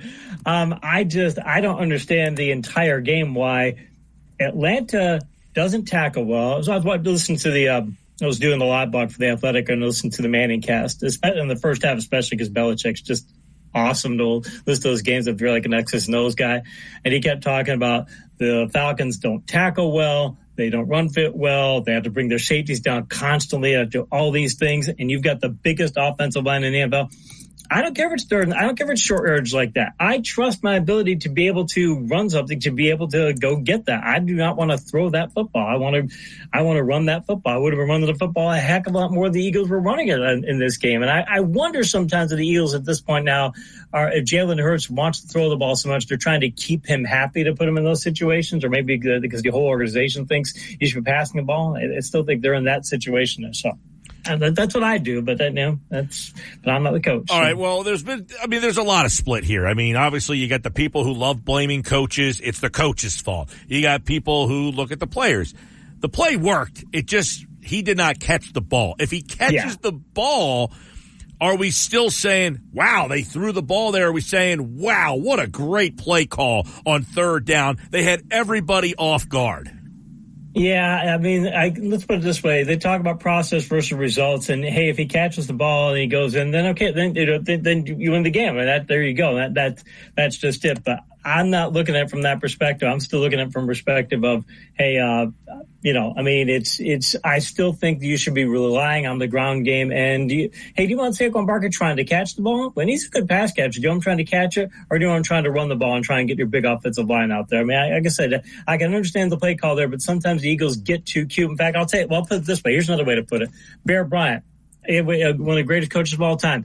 He was asked by other coaches, what do you do as far as goal line when teams get in close, and what's your goal? He said, I want them to pass. He said, I'm going to do everything I can to make the other team pass the ball. Saying you pass the ball, they could drop it. It might be an interception. Yeah. There's a lot of bad things that could happen on pass side. I definitely want them to throw the football. So from that perspective, Bryant was right many decades later that, if you throw the football in close, it might work. You might catch him off guard, but Barkley drops the ball. That's one of the reasons you want the team to pass. Yeah, it feels like you've been on the other side of that play where everybody stacks the line on third down, and there's that little bootleg, and the tight end, breaks off into the flat, and he's wide open, and they seal the game. The play worked last night. They just did not execute it, and it's almost as if Sirianni gets criticized here for putting too much trust in his $13 million running back. Yeah, well, when I'm putting trust in the passing game, that's my whole thing, is that it's just you keep throwing the ball, you keep throwing the ball, you keep throwing the ball, and I've said it 1,000 times, and every time I watch these Eagles, it's frustrating as that, because you're watching them, it's like, this team should be the best running team in the league. They should absolutely be, they ran it well last night, too, by the way. But they could have run it even better. That's what I'm thinking. It's like, look, this is a team, the Falcons, they can't stop the run. I mean, they keep rotating their safeties down. They keep doing all these things to try to, they don't have people in the box. They have to get safety up. They have to get corner up. They got to get all 11 guys. They're not tackling well. I mean, Belichick was about sick to his stomach about how both teams were tackling last night, but they can't tackle on. I'm just like, guys, you needed to wear them down so that when it gets down to a 3rd and 3, you don't have to throw the ball. You can say, you know what, you guys are just wore out because we've just taken our 330-pound average lineman and just pounded the heck out of you. That's what they should have done. Like I said, I still think this team sometimes gets too cute and says, hey, we want to do all this creative play calling. Sometimes most creative play calling is running what they call God's play, power. And that's where you just punch the people right in the mouth, and just do it that way. Just, hey, look, that's my thought. I just still think the Eagles were too much of a passing team last night. By the way, so if they run the ball there, it's 3rd down and 3. Let's say they run the ball and they don't get the first down. 40 seconds come off the clock. You kick the field goal. You're still up by the same 6 points. That's not to guarantee that Atlanta wouldn't do what they did. Just go right down the field and score it. So even running the ball there, yes, the 40 seconds comes off the clock, and that makes it more difficult. But the bigger question that we're going to have for you coming up here is the defense in the last minute 40 of that game.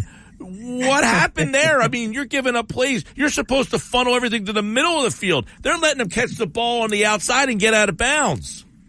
They are. The thing is, 3rd and 3, if you run it and you only get, say, 2 yards, and 4th and 1, then you run it again. I mean, why not do tush push twice? You're probably going to get 3 yards if you do tush push twice. Or, Casey, if you like the pass, run it on 3rd down, run the pass play on 4th if you like that play so much. Now, they did run that play earlier, and they almost scored the touchdown where Barkley hit his knee down, and then they did the tush push.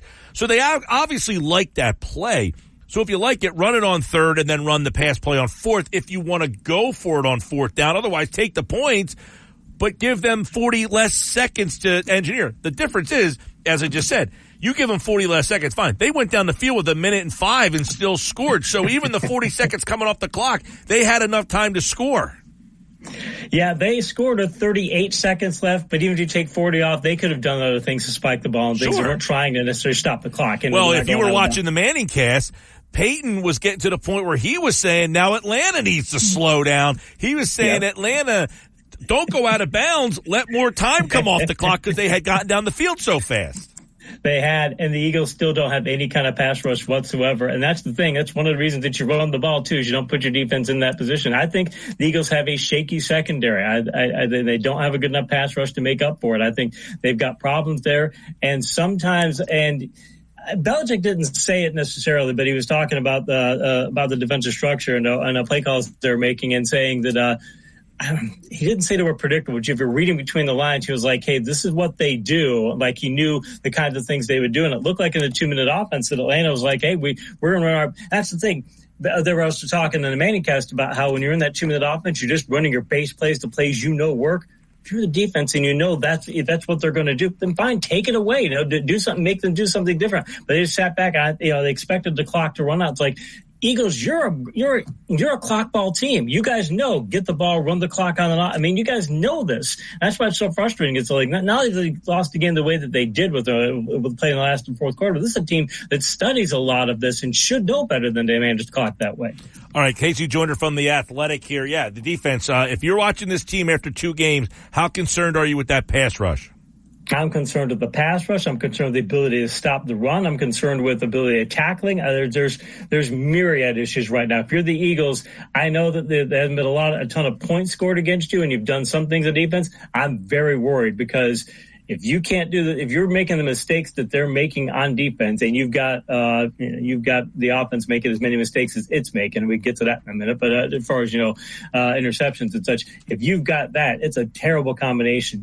I still think the Eagles need to be a run the ball, vertical pass, and then you protect this defense and you give Fangio some time to get where he could get this defense in a groove, because right now they're not in a groove. And right now, as many teams are early in the season, they're not tackling well because you don't tackle much during preseason or in training camp, and they need to get better at it. And right now you need to protect that defense because your offense is capable of protecting the defense, not vice versa. All right, no A.J. Brown last night. What were they trying to be offensively?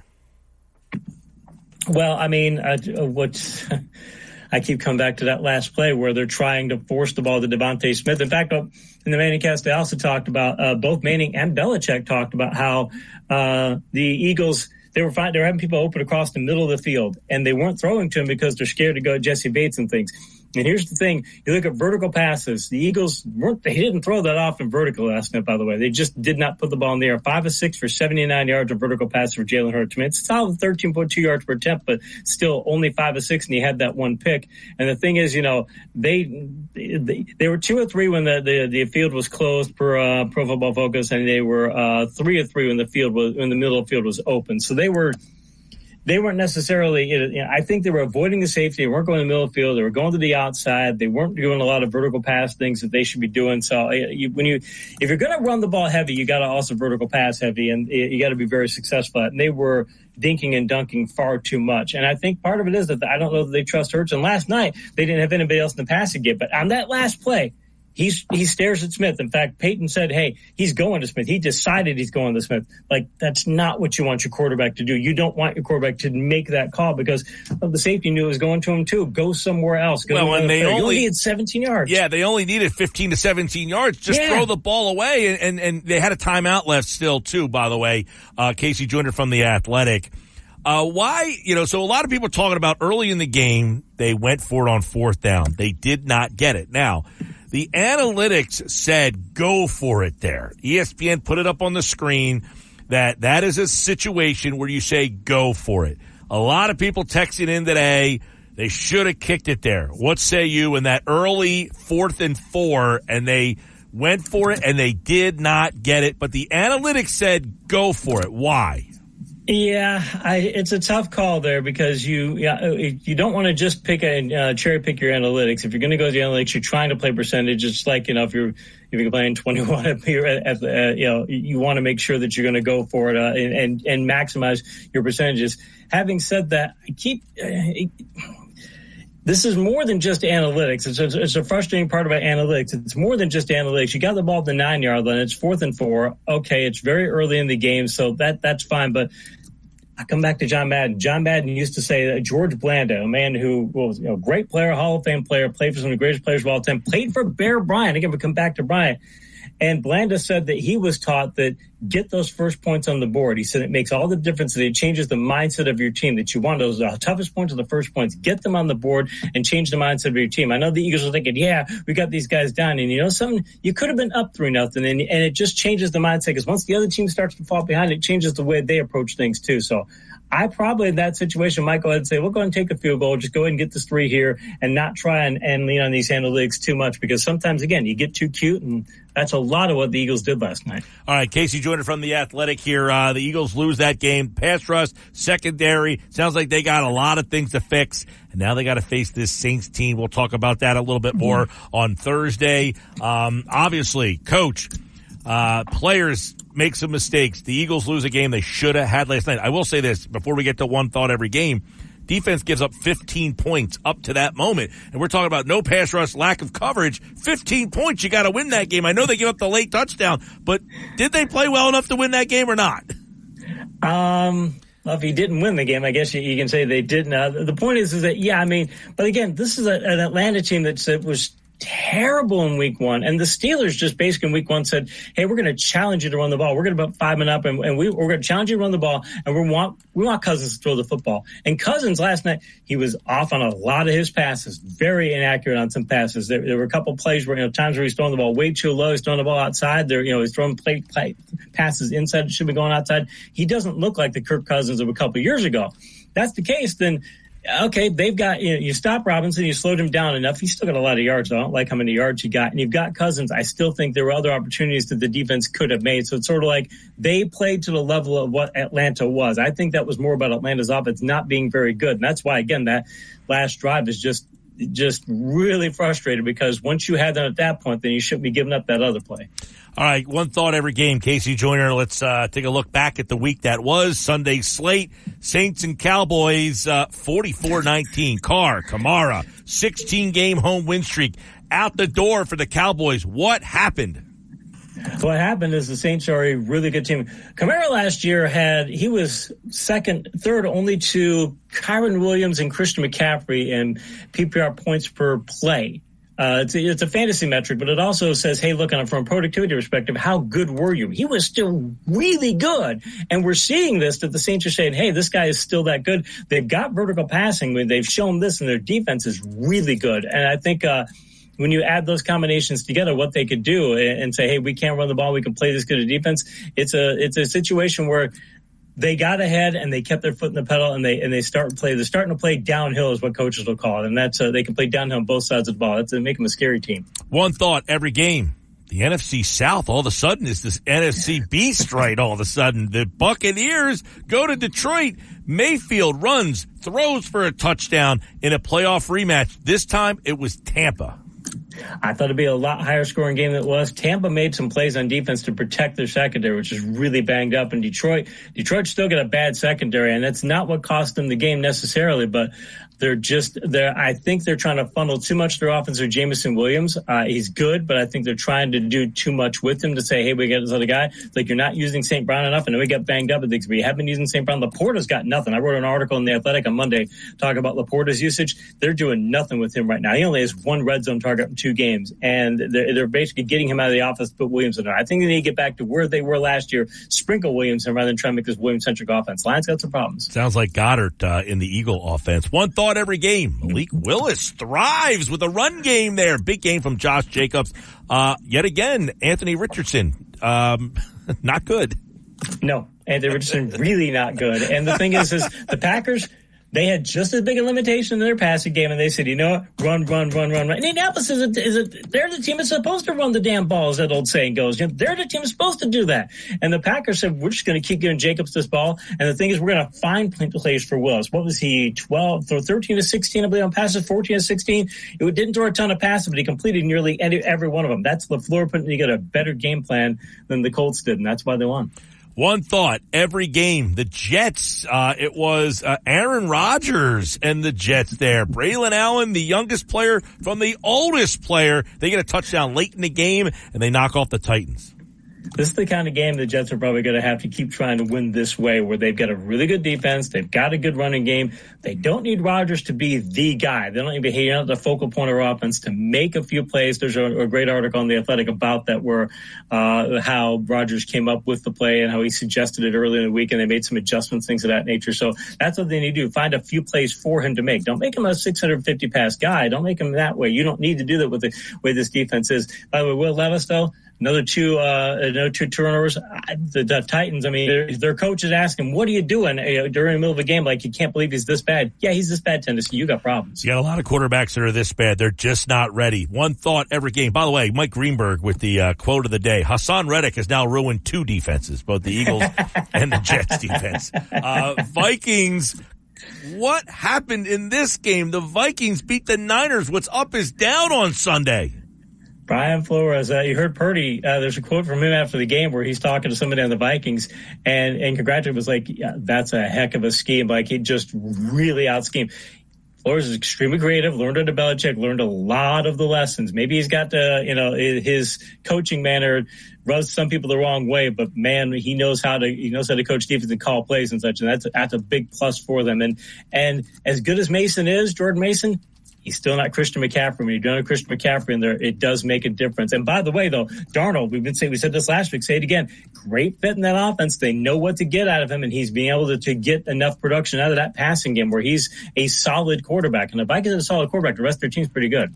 All right, one thought every game. Casey Joyner from the Athletic. Seahawks on the road. Jason Myers, 31-yard field goal. This was a fun one in overtime. Maybe the Patriots aren't so bad, but the Seahawks are now 2-0.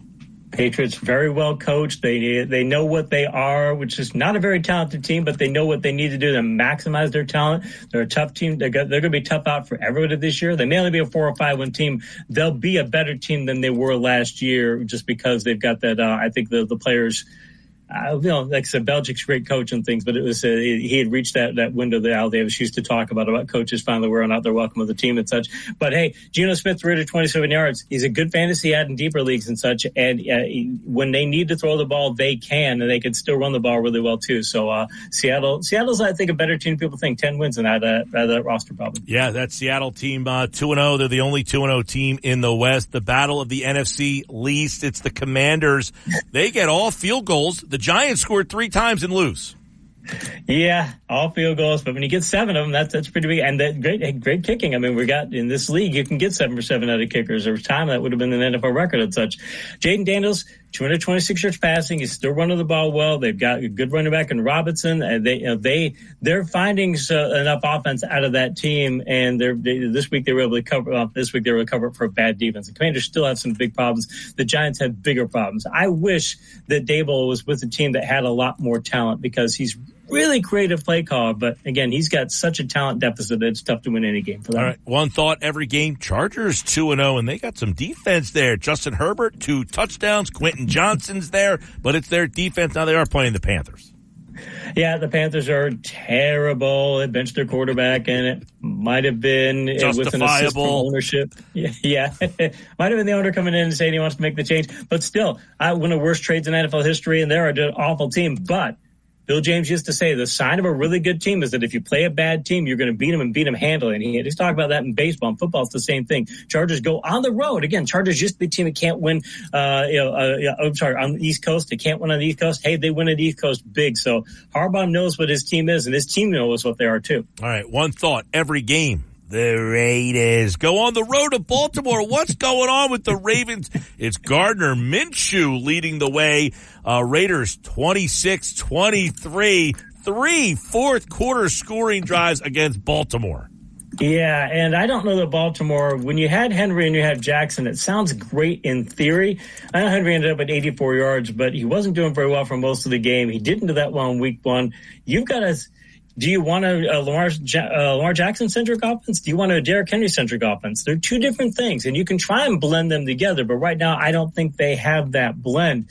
And the Raiders, hey, Antonio Pierce, if nothing else, he's going to be aggressive. And hey, we're going to get Gardner Minshew. We got a gunslinger quarterback, and if you can get a gunslinger quarterback who can hit some plays, you could take a game like this where a team's underperforming up Baltimore is, and you can pull out that road win. So impressive by Pierce and company. All right, there you go. Yeah, the Ravens now 0-2. The Rams are 0-2, but it's how they got to 0-2. 41-10. Kyler Murray and the Cardinals, they roll. I wrote after week 1 that Harrison and Murray were going to have some problems this year because Murray was the worst vertical passing quarterback in the league for the past 2 years on a vertical fantasy points per game basis. Just terrible. And he was 0 for 7 in week 1 against Buffalo. So I have vertical passes. But they hit a couple in this game, and if they can keep doing that, that's a big thing. And that's the thing. The Cardinals, they're well coached. Really well coached. They're a team that's going to not going to get out coached, but the Rams, you just can't lose Nakua and Kupp and have all the injuries that they're having without it just crippling your offense. But this is more about Arizona. Hey, if they can start hitting vertical passes, I don't want to say a playoff team, but they're a team you're not going to face any week. Do you realize you just told Eagles fans that John Gannon has his team well coached? Do you know how much they dislike John Gannon here as Eagles fans? That's Casey Joyner from The Athletic, by the way. Steelers, they go on the road. They're 2-0, 13-6. Bo Nix, what happened on that play? I threw it to the other team. Well, he's doing that too much. They can't score, and it is the Steelers that are 2-0. It's only the presence of the Carolina Panthers that make the Denver Broncos not the worst maybe the Tennessee Titans not the worst offense in the league. They're relying on Josh Reynolds as their top receiver. Nothing against Josh Reynolds. He's a 3 or a 4 on most teams. The Steelers, they're not getting much done on offense, but they know what they are. They're playing really tough, and they play complementary football. And people, they have different thinkers of complementary football. But complementary football is when your offensive game plan and your defensive game plan are working together. When what you're doing in offense is working with what your defensive plan is doing. And the Steelers know how to do that maybe as well as any team. So even though it's a limited game plan, limited approach to limited pass to victory, the Steelers know how to maximize the value of those limited passes. Couple more. One thought every game. Casey Joyner. Great game. Chiefs and Bengals back and forth. The result, though, the Bengals are 0-2, and the Chiefs narrowly are 2-0. Yeah, we're Bengals fans here. My son is a Bengals fan, I should say, and I pulled for it with him. And when McPherson misses that kick, this is the third quarter. He's like, "Yep, we're going to lose the game on that missed point after." He said, "This is insane that it's going to do that." But hey, the Bengals, Burrow. I mean, look at what he's got. He's got Chase kind of, maybe it's a contract, maybe he was sick last week, I think, but he doesn't have much else. He's having a Gesicki and Tanner, or not Tanner, so this week, Andre Yoshivas, Trent Irwin. I mean, that's who he's having to try to beat the Chiefs with, and he nearly pulled it off. So that shows you why Burrow is still legit. And he's an MVP talent. I don't know, he's not going to win the MVP this year, but the Chiefs, by the way, losing Pacheco, it's going to be a problem for them on offense because if they try and go too pass-centric, I think that's going to be too volatile for them to do. It worked for them this week, but I think the Chiefs need to have some things to work on too because their running game, if they try and run a Kareem Hunt, it looks like what they're trying to do, that's not going to be, that could be an issue. All right, Sunday night, Bears and Texans, a rough night at the office for Caleb Williams. C.J. Stroud makes some great throws. Wasn't a great aesthetically pleasing game, but Stroud touchdown, 4 field goals, and they hold off the Bears. Well, look at Stroud. He's got all that talent around him. He's got the best pass-catching core, if you include tight end, maybe in the league, at least top to bottom. But the Packers would be right up there. I mean, the Texans are right behind the Packers. The Texans probably a higher ceiling, got more impact players in the receiving game than anybody else. And Stroud can use every one of them. That's how good he is at this point in his career. And Williams, he keeps taking a beating like he did on Sunday. He's not going to make it to the season. Chicago, you need to do something to protect him because he was taking hits all the time. And by the end of the game, you could see he was like, man, I can't do this. You get the quarterback hit 8 to 10 times like that every game. He doesn't play 17 games. All right, there you go. One thought every game. And, of course, the Eagles lose last night 22-21. And we'll be back on Thursday with Casey Joyner's One Thought Every Game. As the Eagles get ready for the Saints, we'll be looking at week 3 of the NFL already. We got Thursday Night Football. And, of course, you can listen to that right here on 97.3 ESPN. That's going to be a Patriots-Jets matchup, which I guess is a little bit more intriguing than it sounded at the start of the season. But Casey Joyner from The Athletic will be back on Thursday with One Thought every game here on the Sports Best. Thank you, Casey. Hey, thanks, Mike. All right, there you go. It's Casey Joyner, brought to you by Cooper University Hospital Healthcare. They're doing something extraordinary for families down the shore at Cooper University Healthcare. I'm Mike Gill. This is the Sports Bash Live on 97.3 ESPN, the 97.3 ESPN free mobile app, and streaming live video on the X platform at Mike Gill Show. Follow me there and use the hashtag SBLive to watch the show each and every day. Coming up, it is today's Big Three. I mean, it's incomprehensible that the Eagles lost that game. Now, I had to watch West Virginia blow a 10-point lead on Saturday, and then the Eagles blow a 6-point lead on Monday night. And I'll tell you what, each time you're thinking, how is this possible? How do you do this? And I don't have an answer that is going to suffice for anything for either game. Both teams were completely inept in the last X amount of minutes of that game. But what the Eagles were doing defensively is mind-boggling. Mind-boggling. Like, I get it. Everybody says they should have ran the ball. You don't throw the ball in that situation. Put it this way. We've had Colin Thompson, a former player, right, on the show. Jeff Saturday, a former player and a former NFL head coach. We've had people all throughout the day. You at home may think it's definitive that they should have ran the ball there. People who have played the game are telling you you're wrong. Now, that doesn't mean they're right. The point I'm making is it's not as definitive as people are making it out to be. Because as we explained to you, the Eagles could have ran the ball there on third down and got stopped, let 40 seconds come off the clock, and then kicked it on fourth down. There still was going to be over a minute left in the game. So we're acting like if they would have ran the ball and then kicked the field goal, that the outcome would have been different. But that's not necessarily the case. Now, the only thing that would have been different is if they ran the ball and got the first down. Then the game is over. Ironically, the same as if they would have thrown the ball and got the first down. They would have just caught the damn ball. That's next. More Sports Bash, 97.3 ESPN. Point. You're listening. When you need mealtime inspiration, it's worth shopping Fred Meyer. For thousands of appetizing ingredients that inspire countless mouth-watering meals. And no matter what tasty choice you make, you'll enjoy our everyday low prices. Plus, extra ways to save, like digital coupons worth over $600 each week. And up to $1 off per gallon at the pump with points. So you can get big flavors and big savings. Fred Meyer, fresh for everyone. Fuel restrictions apply. With Mike Gill. Never thought this radio stunt would catch on so big. On 97.3 ESPN. This is a troubling trend which adds another layer in the 24 season as the Eagles lose for the fourth time after leading in the final 2 minutes of regulation since the beginning of last season. That's tied with the team they beat tonight, the Atlanta Falcons, for the most in the NFL. And this is the really jarring part of the equation. 3 of them have come since week 15 last year. That was SVP last night. That stat, late game losses, they keep happening for this team. What's the dealio? Can I kick it? That's what I'm playing right now. I hope you can, because if the Eagles can't kick it, this season could go downhill pretty quickly. So does the way they lost that game last night make people worried moving forward? I think people should be worried about how they respond. You know what I mean? To me, Mike, I kept looking at that game last night, and all I kept thinking was not about how the fans are reacting. I kept thinking about how the players are going to react. Because after the win in Brazil, didn't you really think that, okay, this is a new era. This is a new team, a new year. But then last night, it's like when the Phillies have a bad game, right? It brings back all the bad vibes, right? It's when the Phillies lost to the NLCS last year. You had the same negative vibes from the World Series the year before. Didn't last night give you a little bit of, oh no, here we go again? Not necessarily. I don't think like, oh my gosh, this team has lost confidence. I think one of the problems is they don't have a great pass rush. But I will stress, They had given up 15 points last night. It wasn't like this team was like a 35-point game and they were going back and forth up the field. Right. Even without the pass rush. Now, here's the problem.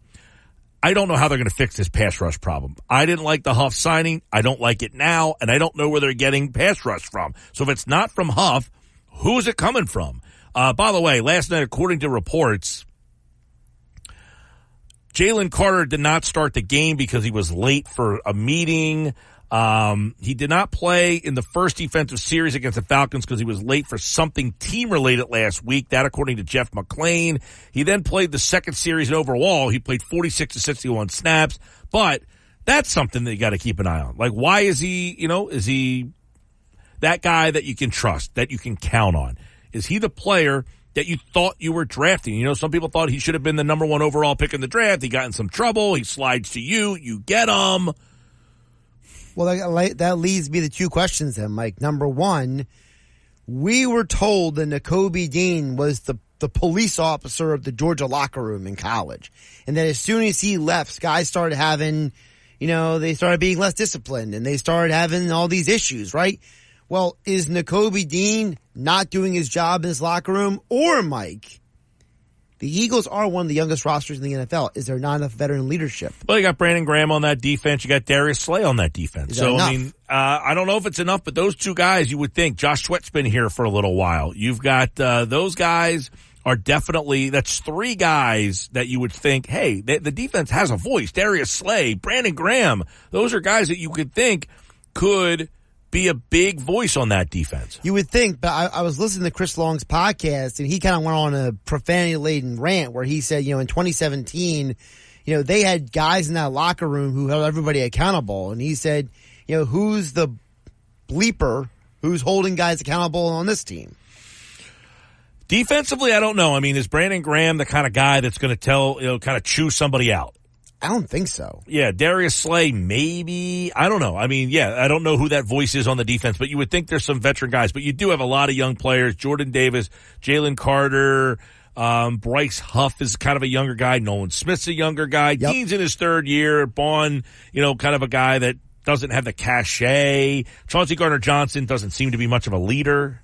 No, he's a guy who plays hard, but he's not a guy who's going to step up in the locker room and be like, hey boys, listen up. Mm-hmm. Yeah, I think their defense is trying to find an identity, and you're going to go through that early in this season with this team. You're going to go through defensively, but to give up 15 points through the first 59 minutes of the game, it's disappointing to lose that game.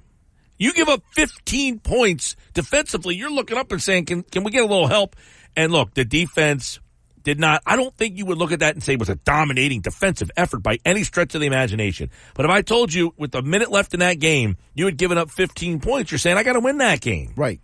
Now, I will say, because we mentioned accountability, and Sirianni talked about that a lot, I will give Slay credit because he said this after the game last night when he spoke to the media about the final touchdown where he got completely juked out of his shoes by Drake London. I really like a lot of things about this. It's just really us as players. We just got to keep the team to keep getting better and better. The coach is doing a great job. That last play for sure, coach put us in a great position for us to make the play. I really just that up. I just got to be better on that because I should have made the play. You tweeted it out too, and it's great to say like, hey, they put us in a great position to make the play. We just bleeped it up. Okay, great.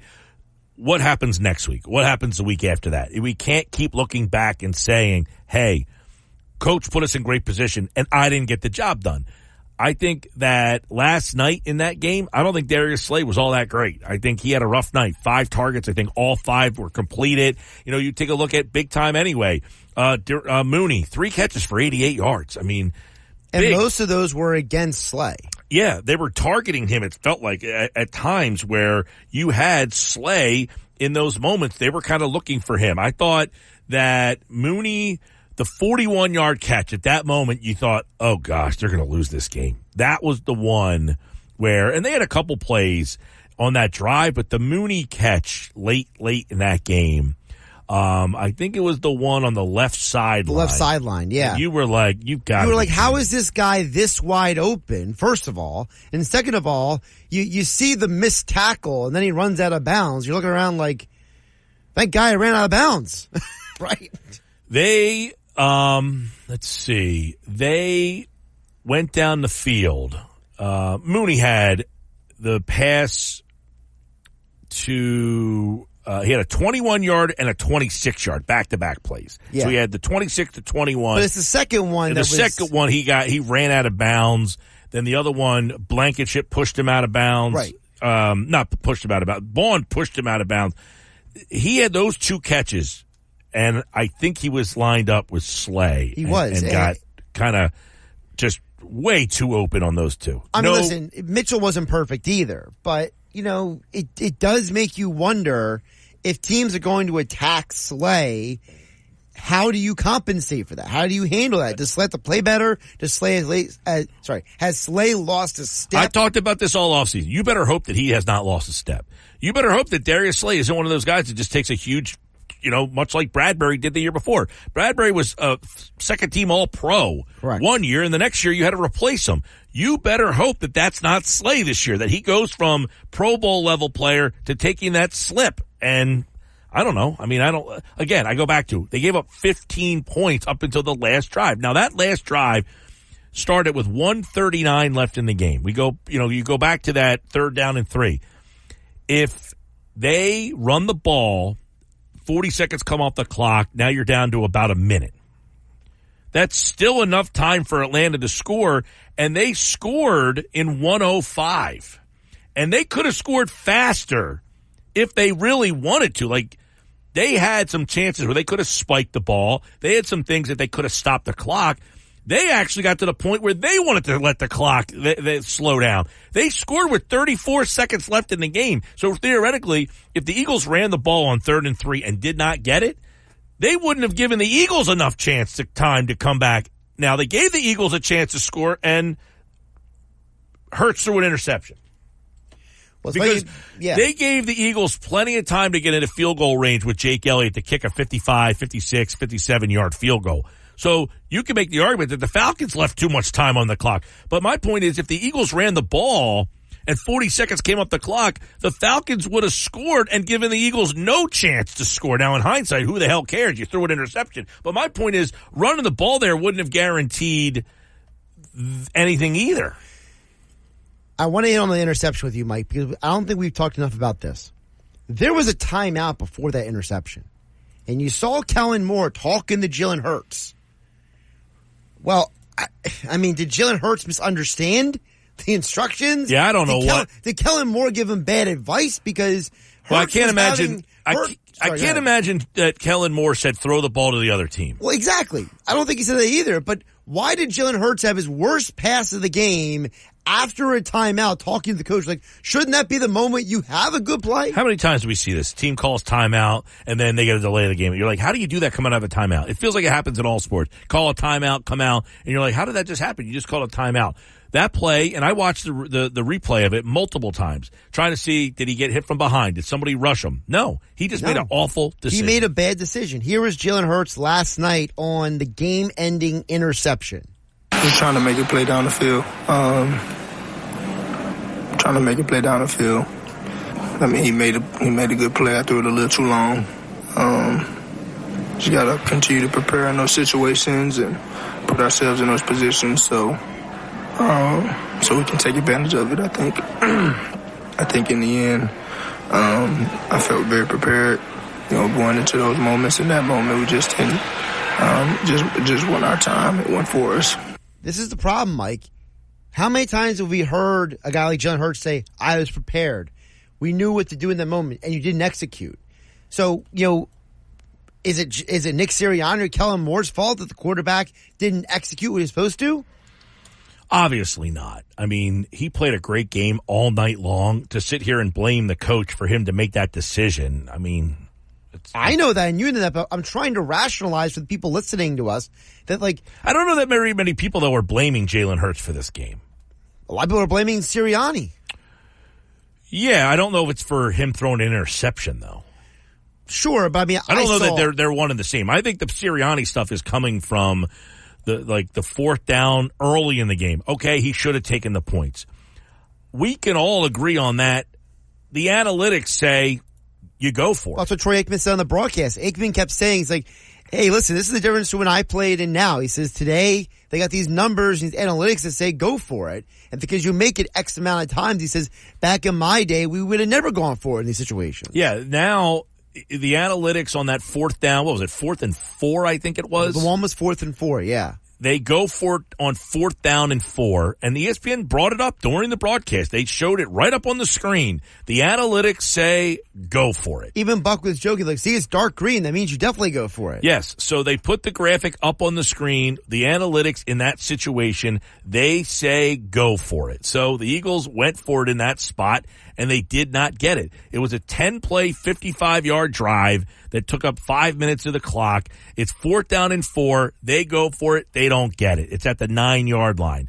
For whatever reason, the analytics say go for it. Now, I don't know why the analytics would say go for it. Just take the points, and it's 3-0 Philadelphia, and now you have a 3-0 lead at the end of 1, and of course you lose that game by 1. So hindsight being 20/20, of course, you should have kicked the field goal there and how things are different.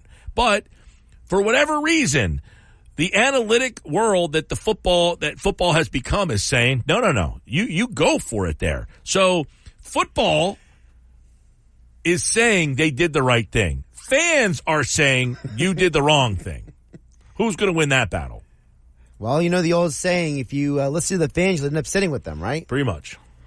That's the big three for today, Mike. All right, Sports Bash Live, 97.3 ESPN, the 97.3 ESPN free mobile app, streaming live video on the X platform at Mike Gill Show. Use the hashtag SB Live, and let's get a couple text messages on the other side. We'll do that. I got my Bet365 play of the day. I should not have listened to McMullen yesterday. He guaranteed me that Bryce Huff was going to get a sack. That did not happen. I did hit the Smith 75 over on that one. You did. I also bet last night Smith first touchdown score. I should have given that one out on the air, but I didn't do that for the people. I should have done that for the people yesterday. We'll wrap up the show with my Bet365 play of the day coming up next. This podcast is sponsored by IQ Bar. I've got good news and bad news. Here's the bad news. Most protein bars are packed with sugar and unpronounceable ingredients. The good news? There's a better option. I'm Will, and I created IQ Bar plant protein bars to empower doers like you with clean, delicious, low-sugar brain and body fuel. IQ Bars are packed with 12 grams of protein, brain nutrients like magnesium and lion's mane, and zero weird stuff. And right now, you can get 20% off all IQ Bar products, plus free shipping. Try our delicious IQ Bar sampler pack with 7 plant protein bars, 4 hydration mixes, and 4 enhanced coffee sticks. Clean ingredients, amazing taste, and you'll love how you feel. Refuel smarter, hydrate harder, caffeinate larger with IQ Bar. Go to eatiqbar.com and enter code BAR20 to get 20% off all IQ Bar products plus free shipping. Again, go to eatiqbar.com and enter code BAR20. The Sports Bash with Mike Gill on 97.3 ESPN and the free mobile app. All right, time for the Bet365 play of the day. It's brought to you by Bet365. Whatever the sport, whatever the moment, it's never ordinary at Bet365. Yeah, last night, had Devontae Smith scoring the first touchdown, but that's not the one I gave you on the air. I told you to take the over in his yardage last night, but I had a Bryce Huff sack. I listened to McMullen on that one, and that one let me down. Shouldn't have gone that route, right? You shouldn't have, but, you know, at least you're still above 500, Mike. You went 500 last night. All right, well, I'm going tonight, I think Iglesias. I'm going to go with another hit for Iglesias. He's done that in 10 straight games. So I'll go Iglesias with a hit for the Mets tonight. Man, he's been a great story for them. So I'll go Iglesias with a hit tonight. Take that. And that's your Bet365 play of the day. It's brought to you by Bet365. Whatever the sport, whatever the moment, it's never ordinary at Bet365. Overall, Mike, you are 12-8 on the Bet365 picks this year. All right, I like it, and we'll continue to do them here on the Sports Bash. I feel pretty good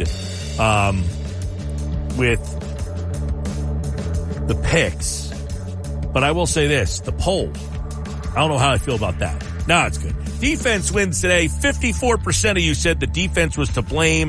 33% said Coach Sirianni decisions, and 12% went with the drop by Saquon Barkley. So I guess there is some sanity out there.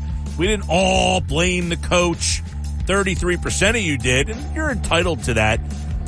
He had a hand in it, but make the damn play. That's how I close tonight on the Sports Bash live on 97.3 ESPN, the 97.3 ESPN free mobile app, and streaming live video on the X platform at Mike Gill Show.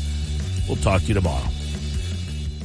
When you think about businesses that are selling through the roof, like Aloe or Allbirds or Skims, sure, you think about a great product, a cool brand, and brilliant marketing. But an often overlooked secret is actually the businesses behind the business, making selling simple. For millions of businesses, that business is Shopify. Nobody does selling better than Shopify, home of the #1 checkout on the planet. And the not-so-secret secret? With Shop Pay that boosts conversions up to 50%, meaning way less carts going abandoned and way more sales going.